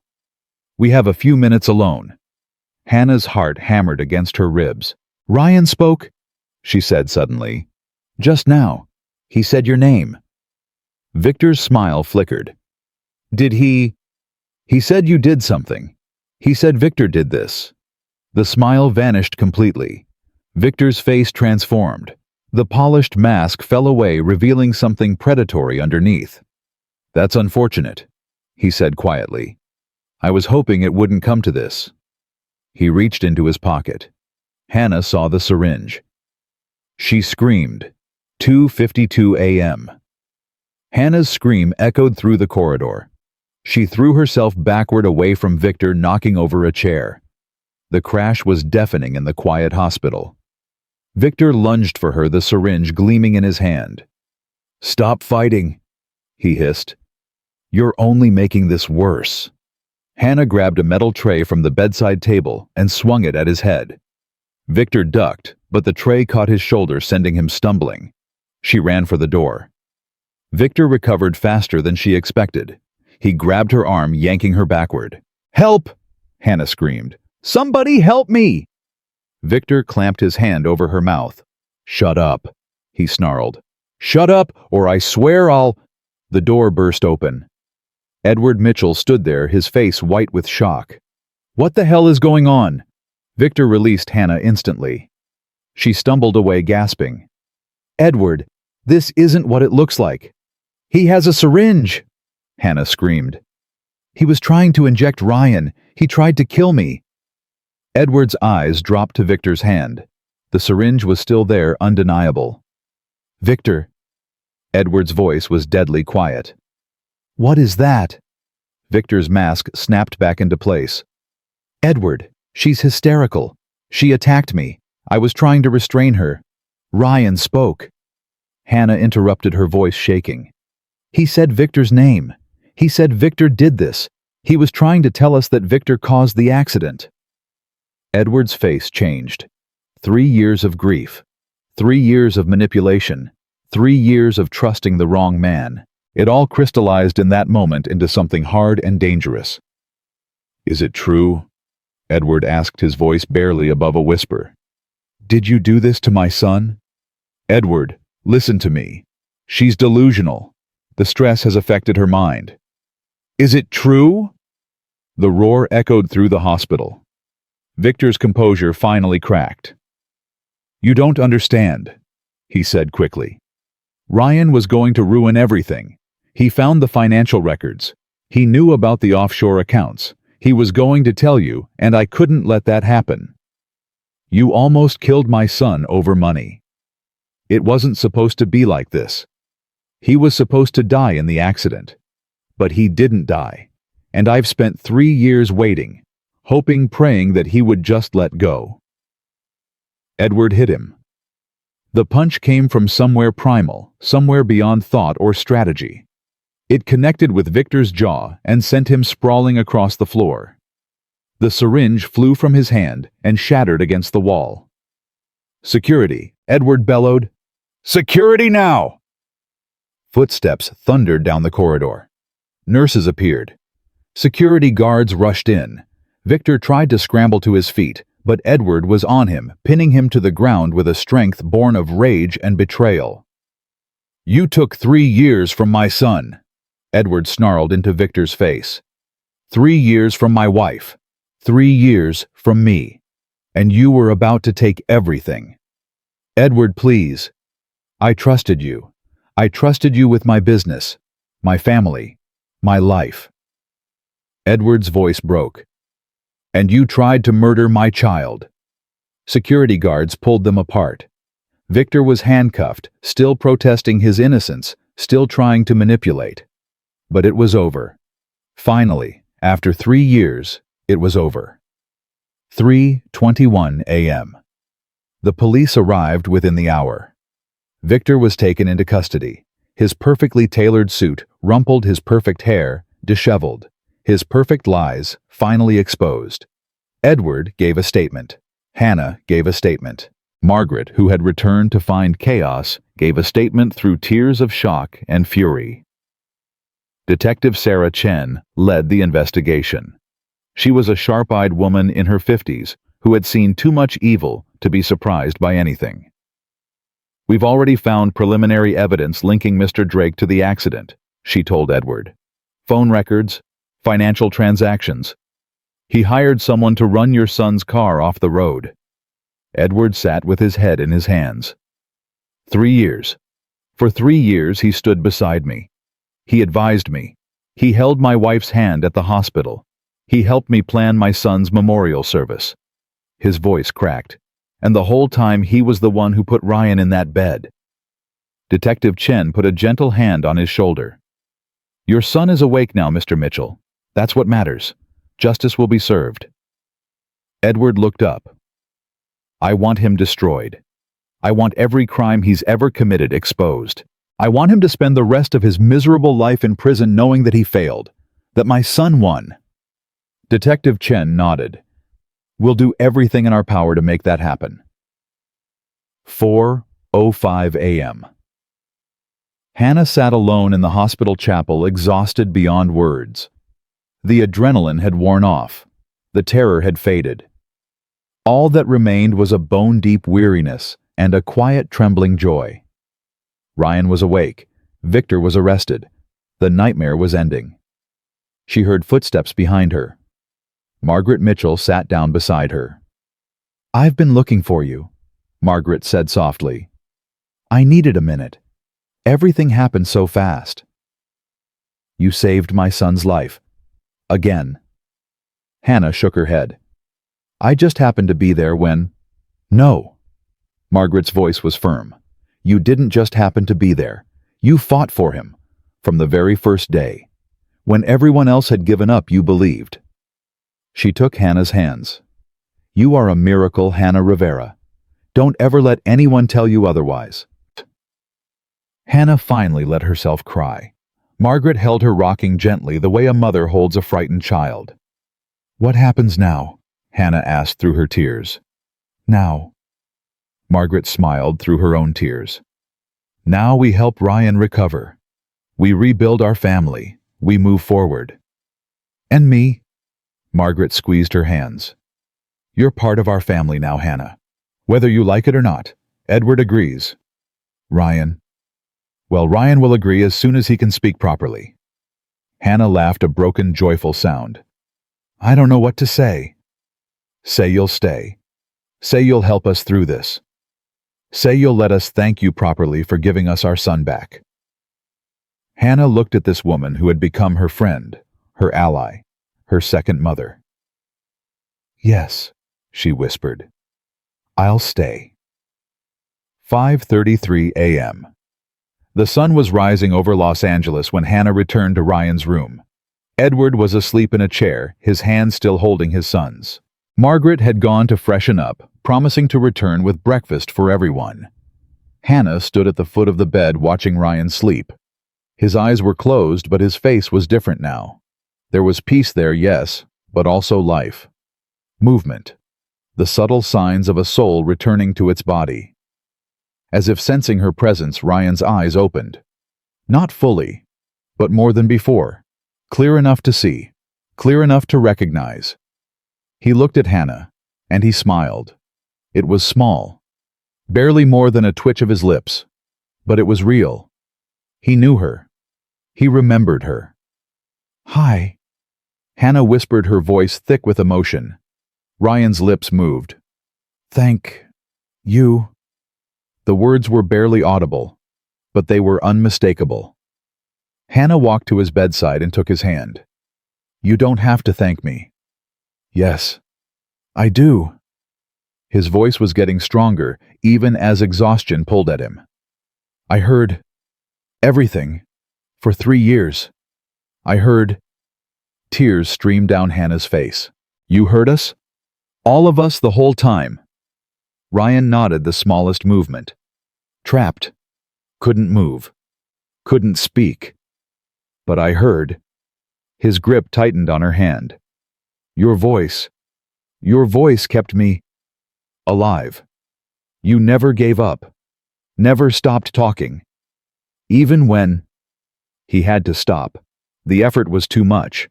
But Hannah understood. For 3 years, Ryan Mitchell had been conscious, aware, imprisoned in his own body, unable to move or speak, while the world debated whether to let him die.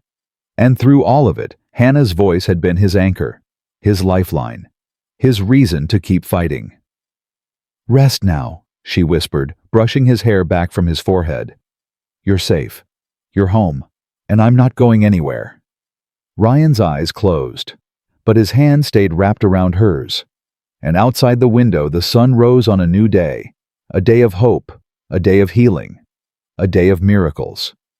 2 weeks after Ryan opened his eyes, the rehabilitation center at Cedar Grove Medical looked nothing like the ICU where Ryan had spent 3 years as a prisoner in his own body. But the work happening here was just as intense, just as critical. Ryan gripped the parallel bars with trembling hands, his knuckles white from effort. Sweat poured down his face. His legs shook violently beneath him.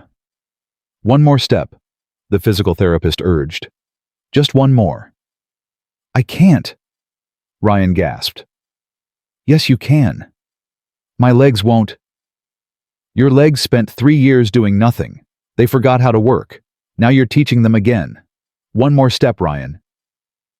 Hannah watched from the doorway, her heart aching with every tremor of Ryan's body. She wanted to rush forward and catch him. She wanted to carry him back to bed and tell him it was okay, he didn't have to push so hard. But she knew better. Ryan needed to do this himself. He needed to fight his way back to life the same way he had fought his way back to consciousness. Ryan took another step. His right leg buckled. He started to fall. Hannah lunged forward instinctively, but the therapist caught him first, easing him into a wheelchair. "That was excellent," the therapist said. 4 steps today. Yesterday, it was 2. You're making incredible progress." Ryan didn't look like a man who had made progress. He looked defeated, exhausted, broken. 4 steps, he whispered bitterly. "I used to run marathons. I used to hike mountains. Now I can barely walk 4 steps without collapsing." "That will come back," Hannah said, approaching his wheelchair. "Everything will come back. You just need time." Ryan looked up at her with eyes that were both grateful and angry. "How much time? How long until I'm not a burden on everyone around me?" "You're not a burden. I can't feed myself without help. I can't shower without help. I can't even go to the bathroom without..." His voice cracked. I was trapped in my body for 3 years. I thought waking up would end the nightmare. But now I'm awake and I'm still trapped. Just in a different way. Hannah knelt beside his wheelchair and took his hands. Listen to me, she said firmly. 2 weeks ago, the doctors were going to turn off your machines. 2 weeks ago, your father had signed papers to end your life. 2 weeks ago, you were going to die. She squeezed his hands. And now you're here, awake, alive, fighting. 4 steps today. Tomorrow it might be 5, or 6, or 10. Every step you take is a miracle, Ryan. Every breath you breathe is a victory. Don't you dare give up now. Ryan stared at her for a long moment. Then something shifted in his eyes. The defeat retreated. The determination returned. You're annoyingly optimistic, he said quietly. Someone has to be. I'm glad it's you. He pulled her closer and kissed her forehead gently. It was the first time he had kissed her. The first physical expression of something that had been building between them for weeks. Hannah's heart soared. Get some rest, she whispered. Tomorrow, we try for 5 steps. 3 weeks after Ryan woke up, Detective Sarah Chen arrived at the Mitchell mansion with news that would change everything again. Edward received her in his study, his face drawn with the exhaustion of a man who hadn't slept properly in months. Margaret sat beside him, her Bible in her lap, her rosary wrapped around her fingers. Hannah stood near the door, unsure if she belonged in this conversation, but unwilling to leave. We've finished our preliminary investigation into Victor Drake, Detective Chen announced. What we've found is worse than we initially suspected. Edward's jaw tightened. Worse, how? Detective Chen opened a folder and spread documents across the desk. The embezzlement goes back 8 years, over $14 million funneled through shell companies into offshore accounts. But that's not the worst of it. She pulled out another document. Victor Drake didn't work alone.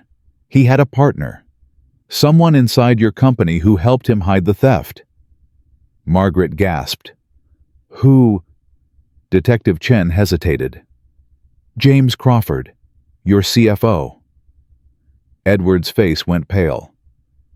James. That's impossible. James has been with me for 20 years. He's my oldest friend. I'm sorry, Mr. Mitchell. The evidence is conclusive. Financial records, email communications, wire transfers. Crawford and Drake were partners in this scheme from the beginning. Edward stood abruptly, his chair scraping against the floor. No, there has to be a mistake. James would never... There's more, Detective Chen interrupted quietly. Edward froze. When Ryan discovered the embezzlement 3 years ago, he didn't just find Victor's records. He found evidence implicating Crawford too. That's why the accident was arranged. Both men had everything to lose if Ryan talked. Hannah felt her blood run cold. You're saying there were 2 people who wanted Ryan dead? Yes, and Crawford is still out there. We haven't been able to locate him. He disappeared 2 days ago, right after Victor's arrest made the news. Edward's hands were shaking. James. My God, I played golf with him last month. I had dinner at his house. Our wives are friends. Mr. Mitchell, I need you to think carefully. Has Crawford made any contact with you since Victor's arrest? Any calls, emails, messages? Edward shook his head numbly. What about Ryan? Detective Chen asked. Has Crawford tried to contact him? Hannah's heart stopped. Ryan, she breathed. Where's Ryan right now? Margaret looked at her phone. He's at the rehabilitation center. He had a session this afternoon. Hannah was already running for the door. 4:07 p.m. Hannah burst through the doors of the rehabilitation center, her lungs burning, her heart pounding with terror. Ryan! She screamed. Where's Ryan Mitchell? The receptionist looked up in alarm. Room 214. He just finished his session. Hannah didn't wait for her to finish. She sprinted down the corridor, counting doors, praying she wasn't too late. Room 212. Room 213, room 214. The door was closed. Hannah threw it open. Ryan was sitting in his wheelchair by the window alone. He turned at the sound of the door, his expression confused. "Hannah, what's wrong?" She rushed to him and grabbed his shoulders, looking him over frantically. "Are you okay? Did anyone come to see you? Anyone you didn't know?" "I'm fine. What are you talking about?" Hannah collapsed to her knees beside him, gasping for breath. "James Crawford, your father's CFO. He was working with Victor. He helped plan your accident, and he's disappeared. The police can't find him." Ryan's face went white. "Crawford? James Crawford? You knew?" Ryan nodded slowly. "I found files implicating both of them. The night of my accident, I was driving to show my father everything. I had copies on a flash drive." His voice dropped. "I never got there." "Where's the flash drive now?" Ryan's brow furrowed with effort, memories struggling to surface through 3 years of fog. "I don't know. It was in my car. After the accident." His eyes widened suddenly. "My jacket. The night of the accident, I was wearing my gray jacket. The flash drive was in the inside pocket." Hannah grabbed his hand. "Where's the jacket now?" "I don't know. The hospital would have taken my clothes, if they still have it." "I'll find it." Hannah stood. "I'll search everywhere. If that flash drive still exists, it's the evidence the police need to find Crawford." "Hannah, wait." She turned back. Ryan's face was torn between fear and determination. "Be careful. Crawford is desperate. If he thinks you're looking for evidence against him, I'll be careful. Promise me." Hannah leaned down and kissed his cheek. "I promise. I'm not losing you again." Then she was gone. 5:32 p.m. The hospital storage room was cold and dusty, filled with boxes of personal effects from patients who had passed through over the years. Hannah searched frantically through the archived records, looking for anything labeled Mitchell. "Can I help you?" A voice behind her made her jump. An elderly storage clerk stood in the doorway, squinting at her suspiciously.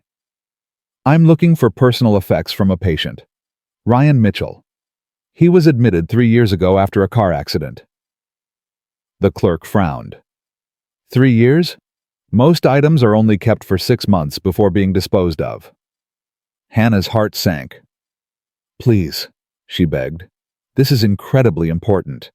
Is there any chance his belongings might still be here?" The clerk hesitated, then sighed. "Mitchell, you said let me check the special retention files. Some items are kept longer if they're connected to ongoing insurance claims or legal cases." He disappeared into a back office. Hannah waited, her pulse racing with each passing second. 10 minutes later, the clerk returned carrying a dusty cardboard box. "You're in luck," he said. "There was a pending insurance claim that kept this from being destroyed. It was just resolved last month, so the items are still here." Hannah grabbed the box with trembling hands. Inside were clothes.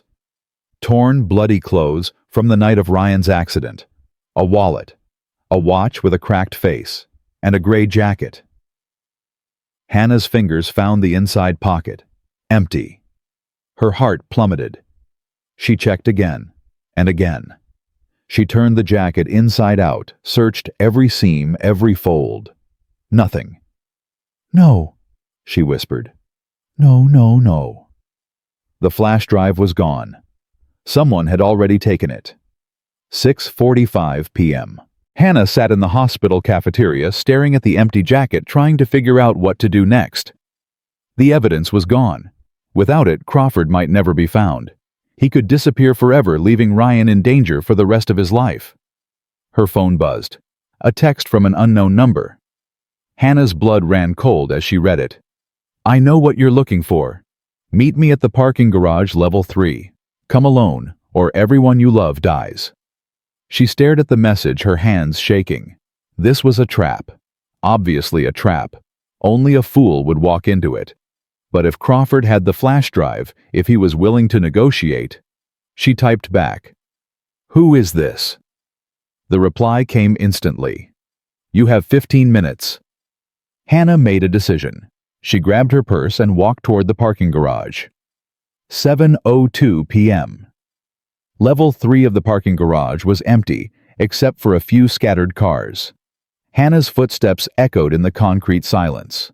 "Hello?" she called out, her voice trembling. "I'm here. Show yourself." For a moment nothing happened. Then a figure stepped out from behind a concrete pillar. James Crawford was a man in his early 60s, distinguished-looking with silver hair and an expensive suit. He didn't look like a murderer. He looked like someone's grandfather. But the gun in his hand told a different story. "Miss Rivera," Crawford said calmly. "Thank you for coming." "Where's the flash drive?" Crawford smiled. It didn't reach his eyes. "Right here." He pulled a small device from his pocket and held it up. "All the evidence Ryan collected. Everything that could destroy my life." "What do you want?" "What I've always wanted. To survive."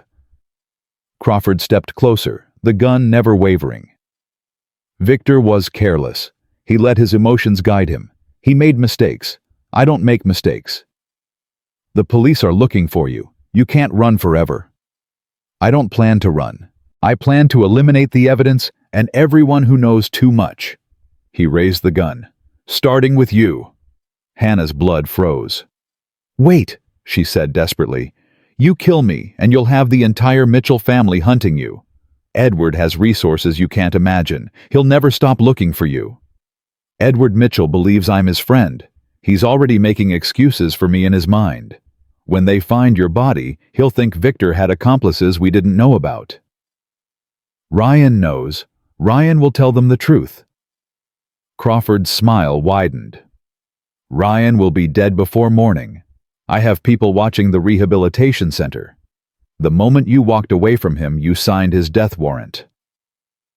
Hannah's world collapsed. "No, no, please. I'll do anything. Just don't hurt him." "I'm afraid it's too late for bargaining, Miss Rivera." He aimed the gun at her head. Hannah closed her eyes, and then a voice echoed through the garage. "Drop the weapon, Crawford. It's over." 7:09 p.m. Detective Chen stepped out from behind a row of cars, her gun drawn, flanked by 6 armed officers. Crawford spun his face, contorting with shock. "How?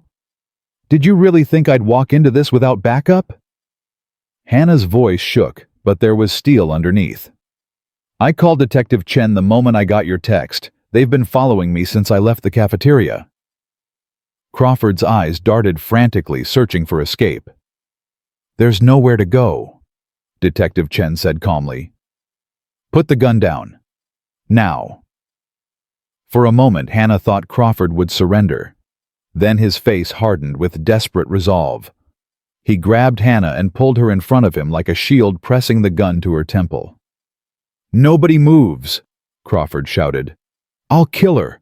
I swear to God, I'll blow her brains out." Hannah felt the cold metal against her skin. Her legs trembled violently. "Let her go, Crawford," Detective Chen ordered. "This doesn't help you." "It buys me time. Everyone backs up. Clear me a path to my car." "That's not going to happen." "Then she dies." Crawford's finger tightened on the trigger. "Her choice. Your choice. Make it now." Silence stretched through the garage. Hannah's mind raced. She thought of Ryan waiting for her at the rehabilitation center. She thought of her mother watching from heaven. She thought of everything she still wanted to do, everything she still wanted to say. She couldn't die here. She wouldn't die here. Her hand moved slowly, carefully to her purse. The pepper spray she always carried, a habit from years of walking home alone through dangerous neighborhoods. In one motion, she pulled it out and sprayed directly into Crawford's face. Crawford screamed and released her, clawing at his burning eyes. Hannah threw herself to the ground. 3 gunshots echoed through the garage. Crawford collapsed. 7:12 p.m. For a moment, Hannah couldn't move. She lay on the cold concrete, gasping for breath, her entire body shaking. Then Detective Chen was beside her, helping her up. "Are you okay? Are you hurt?" Hannah couldn't speak. She could only nod. She looked at Crawford lying on the ground. He was still alive, but barely. The officers were applying pressure to his wounds, calling for medical backup. "The flash drive," Hannah managed to say. He had it in his pocket. Detective Chen retrieved it carefully. "Got it. This should be everything we need." Hannah's legs gave out. She sank to the ground, sobbing with relief and terror and exhaustion. "I need to call Ryan," she gasped. "Crawford said he had people watching the center. He said they were going to—" "We already sent units," Detective Chen assured her. "Ryan is safe. We picked up 2 men who were casing the building 30 minutes ago." Hannah closed her eyes. It was over. Finally, truly, over. 9:38 p.m. Ryan was waiting when Hannah arrived at the rehabilitation center. He was sitting in his wheelchair by the entrance, flanked by 2 police officers, his face tight with worry. The moment he saw her, his expression shattered. "Hannah," his voice cracked. "Oh God, Hannah." She ran to him and fell into his arms, both of them crying, holding each other like they might never let go. "I thought I lost you," Ryan whispered into her hair. "When the police showed up and told me what happened, I thought, I'm okay. I'm okay. Crawford is in custody. It's over." Ryan pulled back and looked at her face, touching her cheek gently.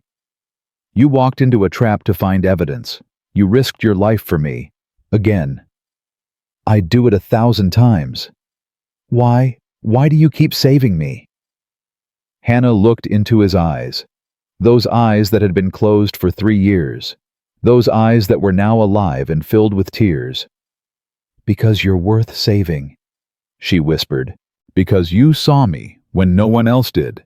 Because when the whole world told me I was nobody, you made me feel like somebody." Ryan pulled her close again. "I love you," he said quietly. "I don't care if it's too soon to say it. I don't care if it doesn't make sense. I spent 3 years unable to speak, and now I can, and I'm not wasting another moment. I love you, Hannah Rivera." Hannah's heart exploded. "I love you too." Ryan kissed her. Not on the forehead, not on the cheek, on the lips. And in that moment, everything else disappeared. The trauma, the fear, the 3 years of silence, and the 3 weeks of chaos. There was only this. 2 broken people who had found each other in the darkness. 2 souls who had refused to give up. 2 hearts that had finally come home. 1 month later. The courtroom was packed. Victor Drake sat at the defendant's table. His expensive suit rumpled his face, gaunt from weeks in custody. James Crawford sat beside him, still recovering from his gunshot wounds, his eyes vacant with defeat. The judge read the charges. Attempted murder, embezzlement, conspiracy, assault, fraud. The evidence was overwhelming. The flash drive Hannah had nearly died to protect contained years of financial records, emails, and planning documents. Combined with Ryan's testimony, it painted a picture of calculated betrayal that left no room for doubt. When Ryan took the stand, the courtroom fell silent. He walked.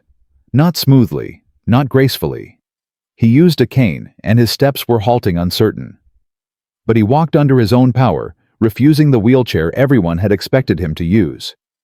He told his story from the beginning. Finding the financial discrepancies. Digging deeper. Discovering the scope of the theft. Deciding to confront his father with the evidence. And then the phone call from Victor. The car that came out of nowhere. The impact that stole 3 years of his life. "I remember lying in the wreckage," Ryan said, his voice steady.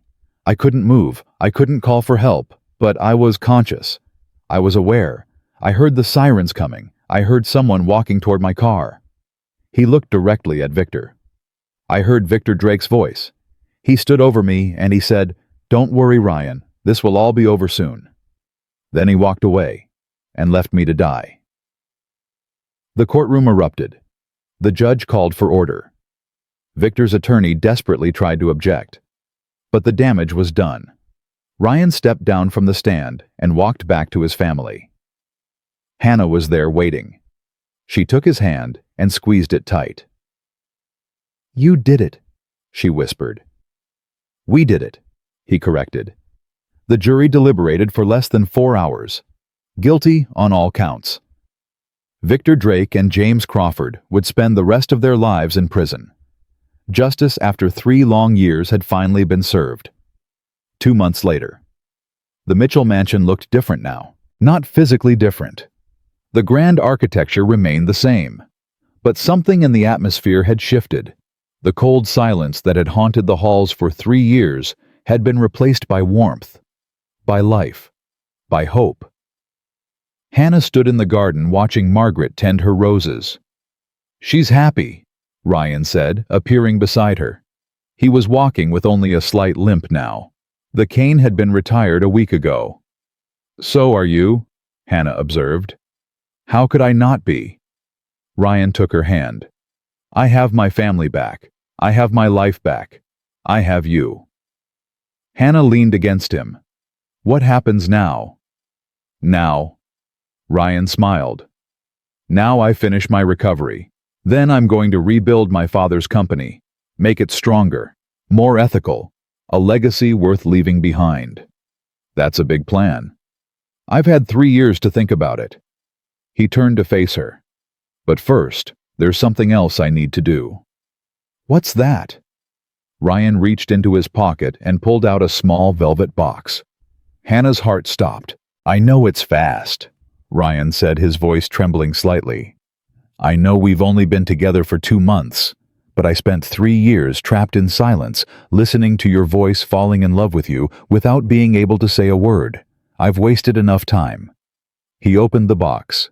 A diamond ring sparkled in the afternoon sunlight. Hannah Rivera, you saved my life. You gave me hope when there was none. You fought for me when everyone else gave up. I don't want to spend another day without you. Will you marry me? Hannah's tears fell freely. She looked at this man who had been given up for dead, who had fought his way back from the impossible, who had taught her that miracles were real. Yes, she whispered. Then louder. Yes. 1,000 times. Yes.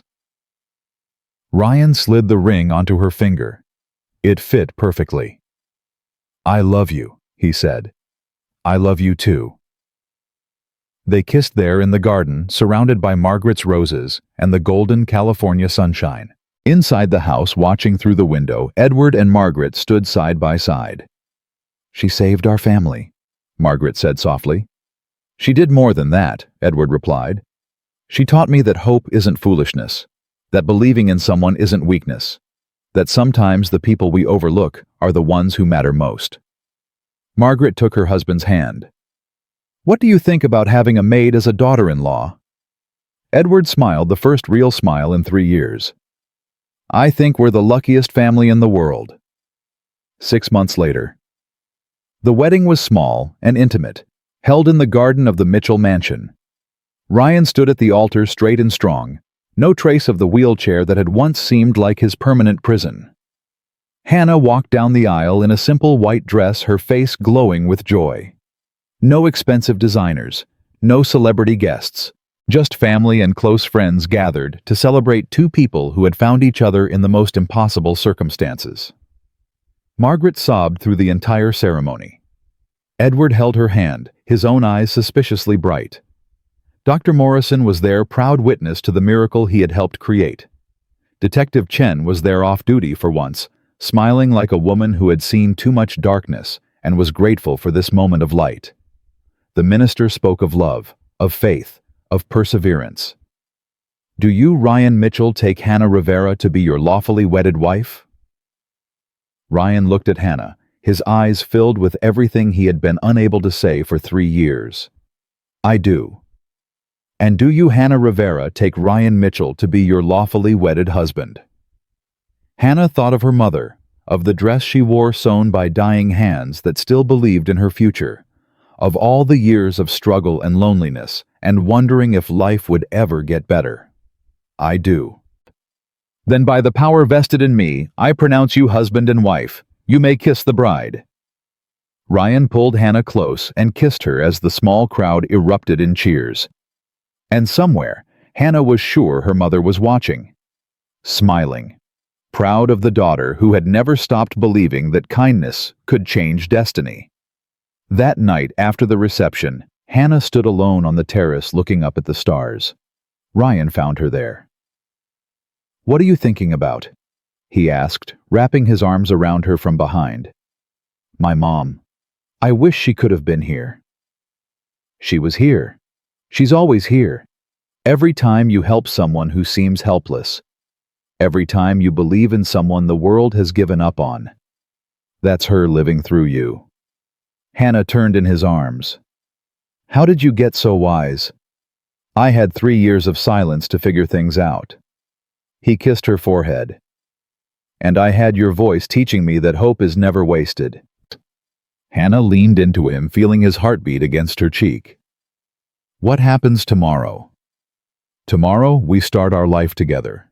We wake up, we have breakfast, we figure out what comes next. And after that," Ryan smiled. "After that we live. Really live. Not trapped in comas or hospital beds or grief. We travel. We laugh. We fight and make up. We have children who will never know how close they came to not existing." "That sounds perfect." "It will be. Because we'll be together." They stood there in the darkness, two people who had found each other against impossible odds. A millionaire's son who had been declared a living corpse. A maid who had done the unthinkable. And a love that had proven stronger than silence, stronger than betrayal, stronger than death itself. The stars wheeled overhead, indifferent and eternal. But down below in the warmth of each other's arms, Ryan and Hannah knew the truth. Miracles happened. Not because the universe was kind, but because ordinary people refused to stop believing. 1 year after the wedding, Hannah woke to the sound of crying. Not the desperate, terrified crying of someone in pain, but the hungry, insistent crying of a newborn demanding attention. She slipped out of bed carefully, trying not to wake Ryan, and padded across the nursery floor to the crib where their daughter lay red-faced and furious. "Shh," Hannah whispered, lifting the baby into her arms. "Mama's here. Mama's got you." The crying stopped almost immediately. Two tiny eyes, dark like Ryan's, blinked up at her with something that looked almost like recognition. Maria Grace Mitchell, named for Hannah's mother and the quality that had saved them all. "She has your stubbornness," Ryan said from the doorway. Hannah turned to find him leaning against the frame, smiling with exhausted adoration. "She has your appetite," Hannah countered. "This is the 3rd time tonight." Ryan crossed the room and wrapped his arms around both of them, his wife and his daughter, the two miracles he had never expected to have. "I'll take her," he offered. "You need sleep." "I'm fine." "You've been up all night. Let me help." Hannah hesitated, then carefully transferred Maria into Ryan's arms. He held her with the confidence of a man who had spent the last month learning every cry, every preference, every tiny quirk of his newborn daughter. "Go," he said softly. "I've got this." Hannah kissed his cheek and headed back to bed, but she paused at the door and looked back at them. Ryan standing by the window in the soft glow of the nightlight, swaying gently with their daughter in his arms, humming a lullaby she didn't recognize. Her heart swelled until it hurt. 1 year ago, she had been a fired maid with nothing. Now, she had everything. 3 weeks later, the Mitchell Foundation held its first annual charity gala. It had been Ryan's idea. After everything they had survived, he wanted to give back. To help others who were trapped in their own impossible situations, waiting for someone to believe in them. The foundation focused on 3 causes: medical research for coma patients and traumatic brain injuries, support services for families of long-term hospitalized patients, and scholarships for caregivers like Hannah, people whose compassion had changed lives but whose own dreams had been put on hold. The ballroom was filled with donors, doctors, researchers, and advocates. Hannah stood near the entrance greeting guests, uncomfortable in her designer gown, but determined to represent the foundation with dignity. You look beautiful, Margaret said, appearing beside her. I look like I'm wearing someone else's clothes. You look like you belong here. Margaret squeezed her hand. Because you do. This foundation exists because of you. These people are here because of you. Never forget that. Hannah's eyes stung with tears. I still can't believe this is my life. Believe it and enjoy it. You've earned every moment. Ryan took the stage 30 minutes later. The crowd fell silent as he approached the microphone. He moved without any trace of his former disability, now his recovery so complete that strangers never suspected he had spent 3 years unable to move. Thank you all for coming tonight. Ryan began, his voice strong and clear. I want to tell you a story. It's a story about a man who was trapped in darkness for 3 years. A man who could hear everything around him, but couldn't speak, couldn't move, couldn't tell anyone he was still alive. The audience listened intently. Doctors said he would never wake up. His own father signed papers to end his life. Everyone had given up hope. Everyone except one person. Ryan's eyes found Hannah in the crowd. A maid. A minimum-wage caregiver with no medical training, no authority, no power. A woman everyone overlooked and no one listened to. But she refused to give up. She talked to that man every single day. She believed in him when belief seemed foolish. She fought for him when fighting seemed pointless. His voice cracked with emotion. That man was me, and that woman is my wife. And tonight, I am standing here healthy and whole because Hannah Rivera did what everyone said was impossible. She believed. The audience erupted in applause. Hannah wiped tears from her face, overwhelmed. The Mitchell Foundation exists to help others find their Hannah, Ryan continued. To support families who are waiting for miracles. To fund research that might wake up the thousands of patients still trapped in their own bodies. To tell the world that hope is never wasted. That kindness can change destiny. That sometimes the smallest voice in the room is the one that saves a life. More applause. Standing ovations from tables across the ballroom. Ryan raised his glass. To the believers, to the fighters, to the ones who refuse to give up, may we all be brave enough to speak when no one is listening. May we all be stubborn enough to hope when hope seems gone. And may we all remember that miracles are just ordinary people who refuse to accept impossible. The crowd cheered. And in the back of the room, Hannah held her daughter close and wept with joy. 2 years after the wedding, the phone call came at 3 a.m. Hannah answered groggily, expecting bad news. Phone calls at 3 a.m. were never good. Mrs. Mitchell. An unfamiliar voice. Professional. Urgent. Yes. This is Dr. Patricia Wells from Stanford Medical Center. We've had a situation with your husband. Hannah's blood turned to ice. What kind of situation? Where is he? Is he okay? He's stable now, but there was an incident at the conference he was attending. He collapsed during his keynote speech. We've run tests and... The doctor hesitated. And what? Tell me. Mrs. Mitchell, we found something. A blood clot. It formed near the site of his original brain injury. If it had gone undetected much longer, it could have caused another stroke, possibly fatal. Hannah's legs gave out. She sank to the floor, clutching the phone. Is he going to be okay? We caught it early. We're treating him with blood thinners now. But he'll need surgery to remove the clot completely. It's a delicate procedure with some risks. I'm coming right now. Hannah hung up and started throwing clothes into a bag, her hands shaking so badly she could barely function. Not again. Please, God, not again. 6 hours later, Hannah burst through the doors of Stanford Medical Center. Maria in her arms, Margaret and Edward close behind. A nurse directed them to Ryan's room on the 4th floor. He was awake when they arrived. Pale and tired, but awake. An IV dripped medication into his arm.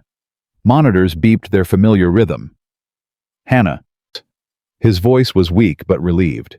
You came. Of course I came. She rushed to his bedside, tears streaming. What happened? The doctor said you collapsed. I was giving my speech, talking about the foundation, and then suddenly everything went blurry. I felt dizzy. The next thing I knew, I was on the floor and people were screaming. Hannah gripped his hand. Why didn't you tell me you were having symptoms? I didn't know. I've had headaches the past few weeks, but I thought it was just stress. I never imagined. His voice trailed off. Edward stepped forward, his face gray with fear. What are the doctors saying? They found a clot. It formed near where my brain was injured in the accident. They need to operate to remove it. Margaret's hand flew to her mouth. When? Tomorrow morning, early. Hannah felt the floor shifting beneath her feet. What are the risks? Ryan hesitated. The clot is in a difficult location. There's a chance the surgery could cause bleeding. A chance it could trigger another stroke. How much of a chance? Ryan looked at her with eyes that held no secrets. 15%. Hannah's world collapsed. 15%. 1 in 7. After everything they had survived, after all the miracles and second chances, there was still a 1 in 7 chance she could lose him tomorrow. No, she whispered. No, there has to be another option, some other treatment. There isn't. The blood thinners are keeping the clot stable, but they can't dissolve it. If we wait too long, it could break loose and travel to my brain. The surgery is the only way. Hannah sank into the chair beside his bed, her whole body shaking. I can't lose you, she said. I can't. We have Maria. We have our whole life ahead of us. This isn't fair. Ryan reached out and touched her face. Life isn't fair. We know that better than anyone. But we also know something else. What? That giving up is never the answer.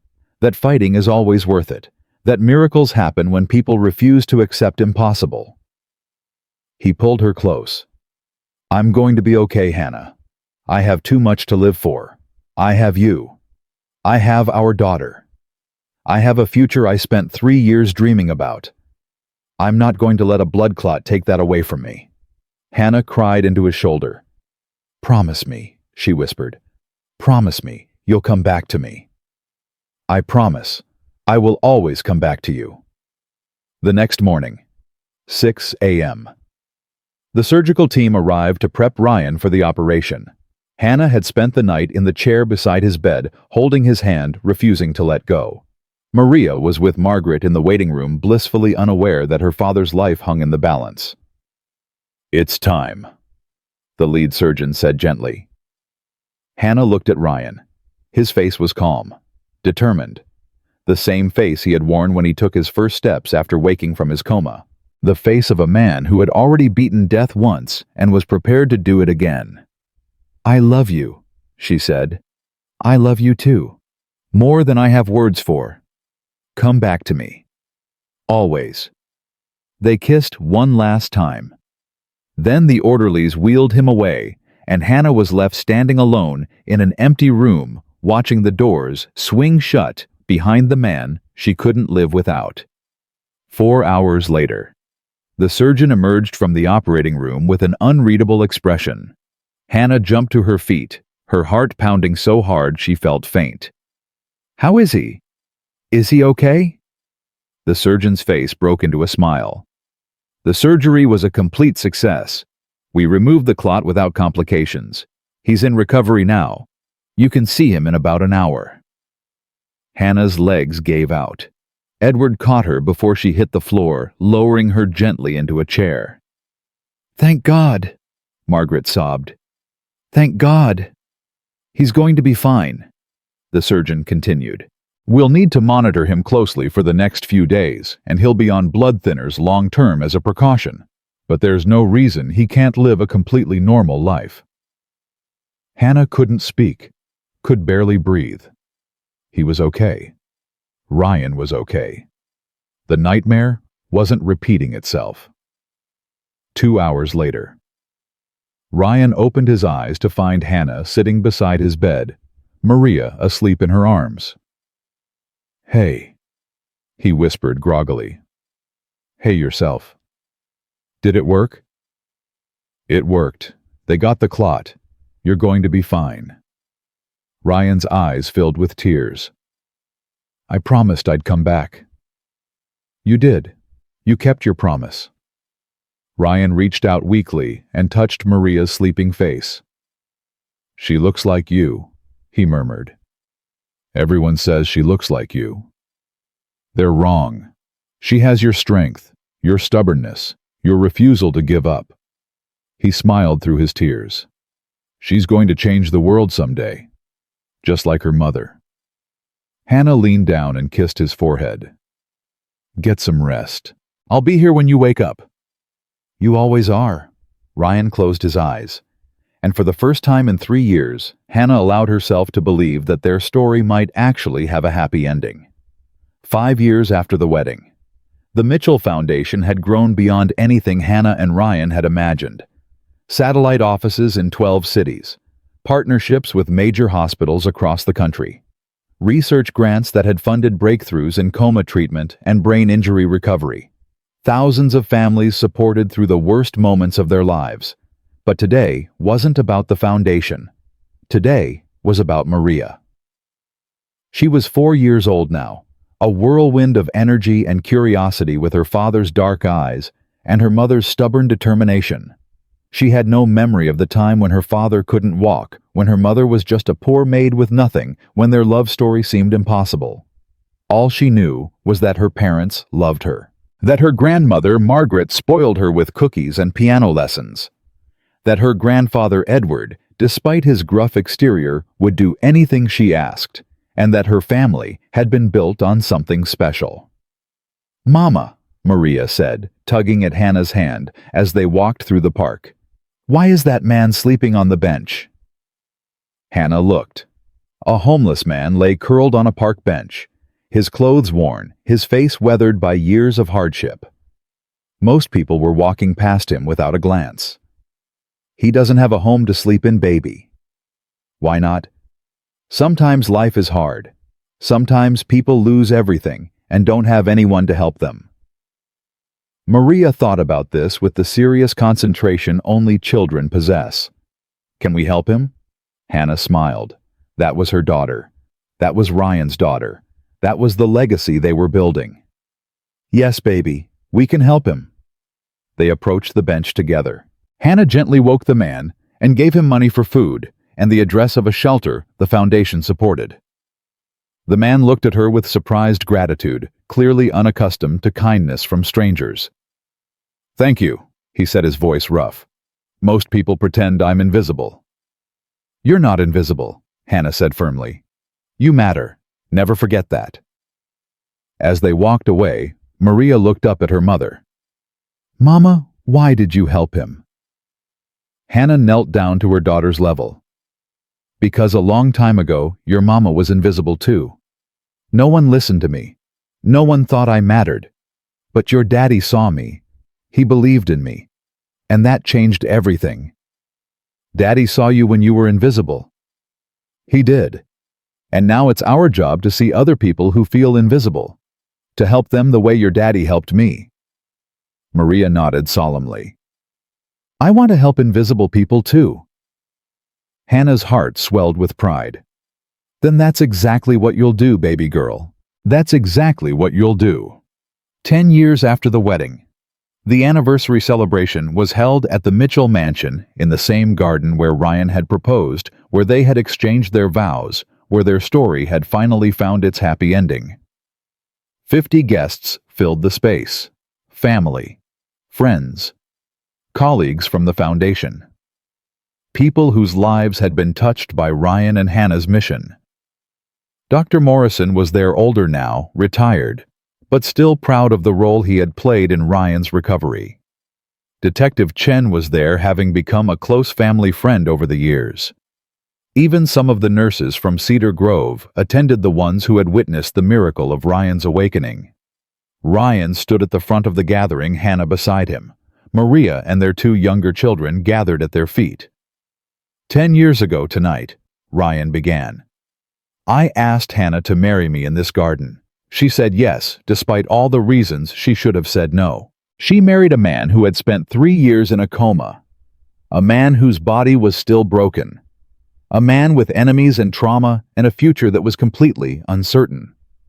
He looked at his wife. She said yes anyway, because that's who Hannah is.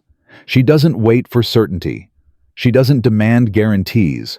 She believes in people. She fights for people. She loves with her whole heart even when loving is terrifying. Hannah's eyes glistened. These 10 years have been the best of my life, Ryan continued. We've built a foundation that has helped thousands of families. We've raised 3 incredible children who are learning to see the invisible people just like their mother taught them. We've proven that miracles don't just happen. They're made by ordinary people who refuse to give up. He raised his glass. To Hannah, my wife, my savior, my best friend, the woman who talked to me when I couldn't answer, the woman who believed in me when I couldn't believe in myself, the woman who loved me back to life. The crowd echoed, to Hannah. Hannah stepped forward, her voice thick with emotion. 11 years ago, I walked into a hospital room and met a man everyone had given up on. I was nobody, a maid, invisible, powerless. But I looked at that man and I saw something the doctors and the specialists and even his own family had stopped seeing. I saw life. I saw potential. I saw someone worth fighting for. She looked at Ryan. I didn't know it would lead to this, to marriage, to children, to a foundation that helps people all over the country. I just knew I couldn't give up. I couldn't walk away. I couldn't let someone die without fighting for him first. Her voice broke. Ryan taught me that I matter, that my voice matters, that kindness isn't weakness and hope isn't foolishness. He taught me that the smallest person can make the biggest difference. And I will spend the rest of my life teaching our children the same thing. She raised her glass. To Ryan, my husband, my miracle, the man who saw me when I was invisible, the man who made me believe in myself, the man I will love until my last breath and beyond. The crowd cheered. Ryan pulled Hannah into his arms and kissed her deeply while their children made exaggerated sounds of disgust and the guests laughed and applauded. And in that moment, surrounded by love and legacy and the proof that miracles were real, Hannah finally understood. Her mother had been right. Hope was never wasted. Kindness always mattered. And sometimes the most invisible people in the world were the ones who changed everything. 20 years after the wedding. Hannah stood in the cemetery holding flowers, looking down at her mother's grave. The headstone was simple, Maria Elena Rivera, beloved mother. Her love lives on. Hi, Mama, Hannah whispered. It's been a while. The wind rustled through the trees. Somewhere nearby, a bird sang. I brought pictures. Hannah continued pulling out her phone. This is Maria. She's 21 now. Can you believe it? She graduated from Stanford last month, top of her class. She's going to medical school. She wants to help people in comas, just like her father was. She scrolled to another photo. This is Thomas. He's 16. He's got his father's stubbornness and my temper. He wants to be a lawyer. Heaven help whoever opposes him in court. Another scroll. And this is little Elena. We named her after you. She's 12.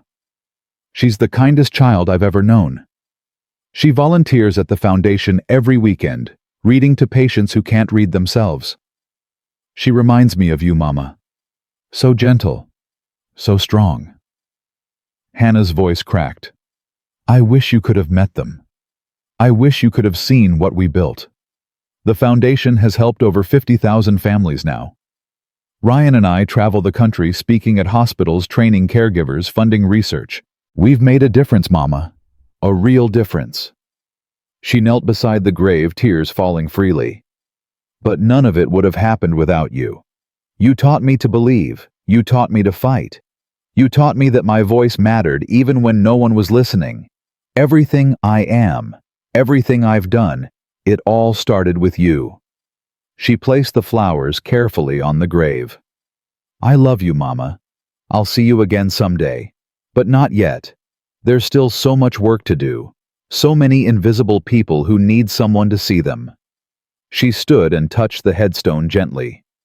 Thank you for making me who I am. Thank you for teaching me that kindness is never wasted. Thank you for believing in me when I was just a little girl with impossible dreams. She smiled through her tears. Watch over us, Mama. We're making you proud. Then she turned and walked away back toward the life she had built, the family she had created, and the legacy she would leave behind. 30 years after the wedding, Hannah sat on the porch of the beach house, watching the sunset paint the Pacific Ocean in shades of gold and crimson. Ryan sat beside her, his hair silver now, his face lined with age but still handsome. His hand held hers the same way it had for 3 decades. Their grandchildren played on the beach below. Maria's children, Thomas's children, Elena's children. 7 of them in total, each one carrying forward the legacy of love and hope that had started in a hospital room so many years ago. Do you ever think about it? Ryan asked quietly. The beginning? All the time. Do you ever regret it, taking a chance on a man in a coma? Hannah turned to look at him. Not for a single second. Even when I got sick again. Even when I scared you. Even when things were hard. Especially then. She squeezed his hand. Those moments taught me what I was made of. They proved that our love was real, that it could survive anything. Ryan smiled. I still remember the first time I heard your voice. I was trapped in darkness, unable to move, unable to speak. And then suddenly there you were, talking to me like I was a real person, like I mattered. You did matter. No one else believed that. Just you.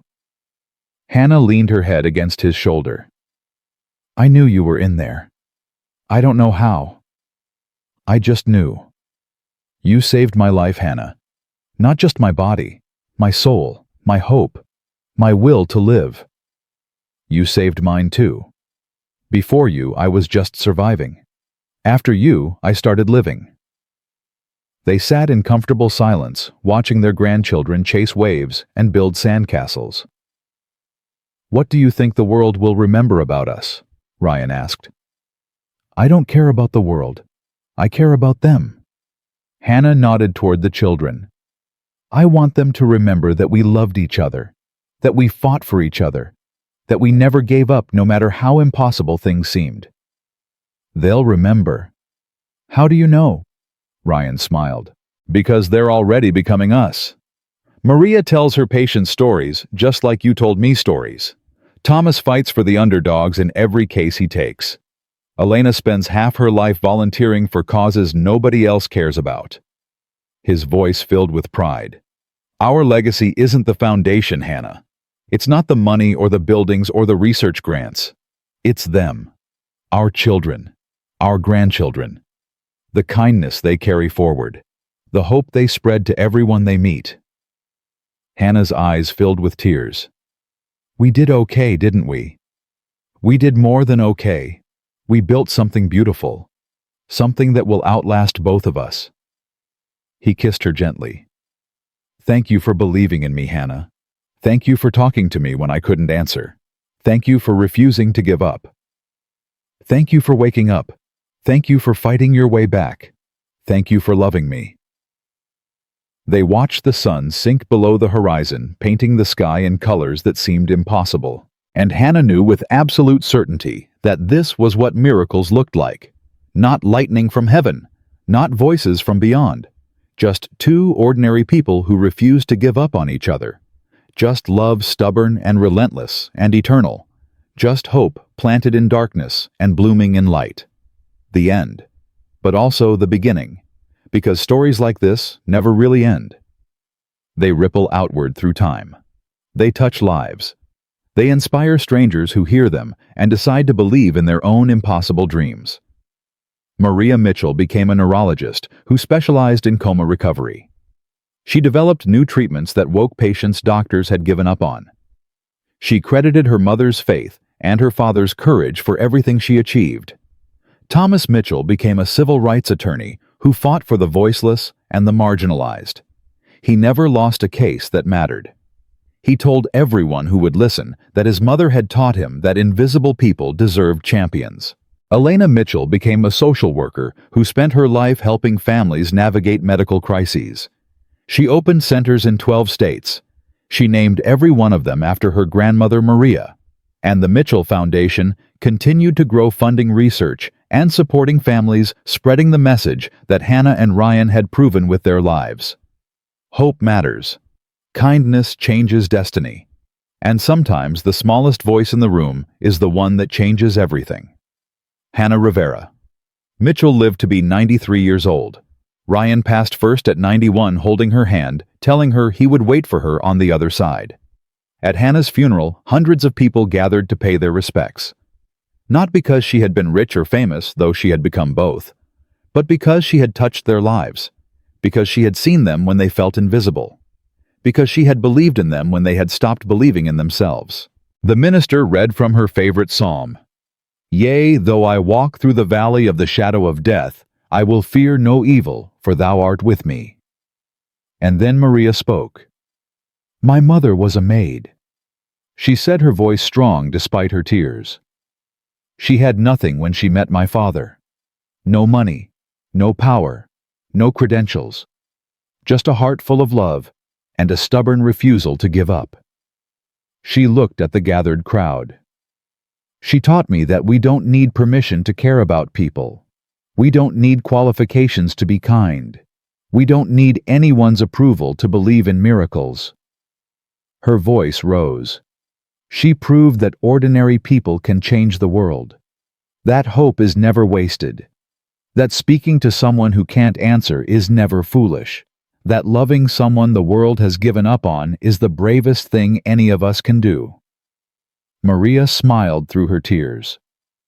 "My mother saved my father's life, and in doing so, she created a legacy that will echo through generations, not because she was special, but because she chose to care when caring was hard. Because she chose to fight when fighting seemed pointless. Because she chose love over fear, hope over despair, faith over doubt." She placed her hand on her mother's casket.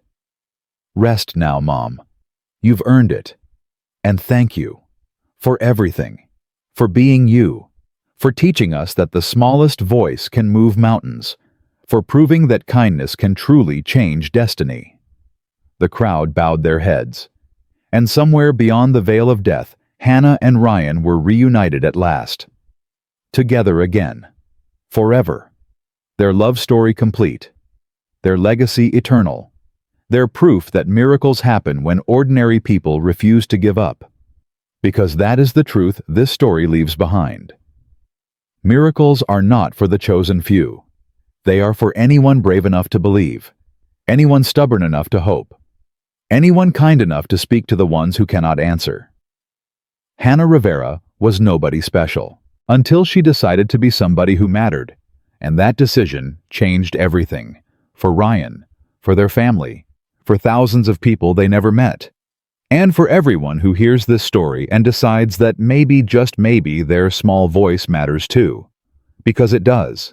It always has. It always will.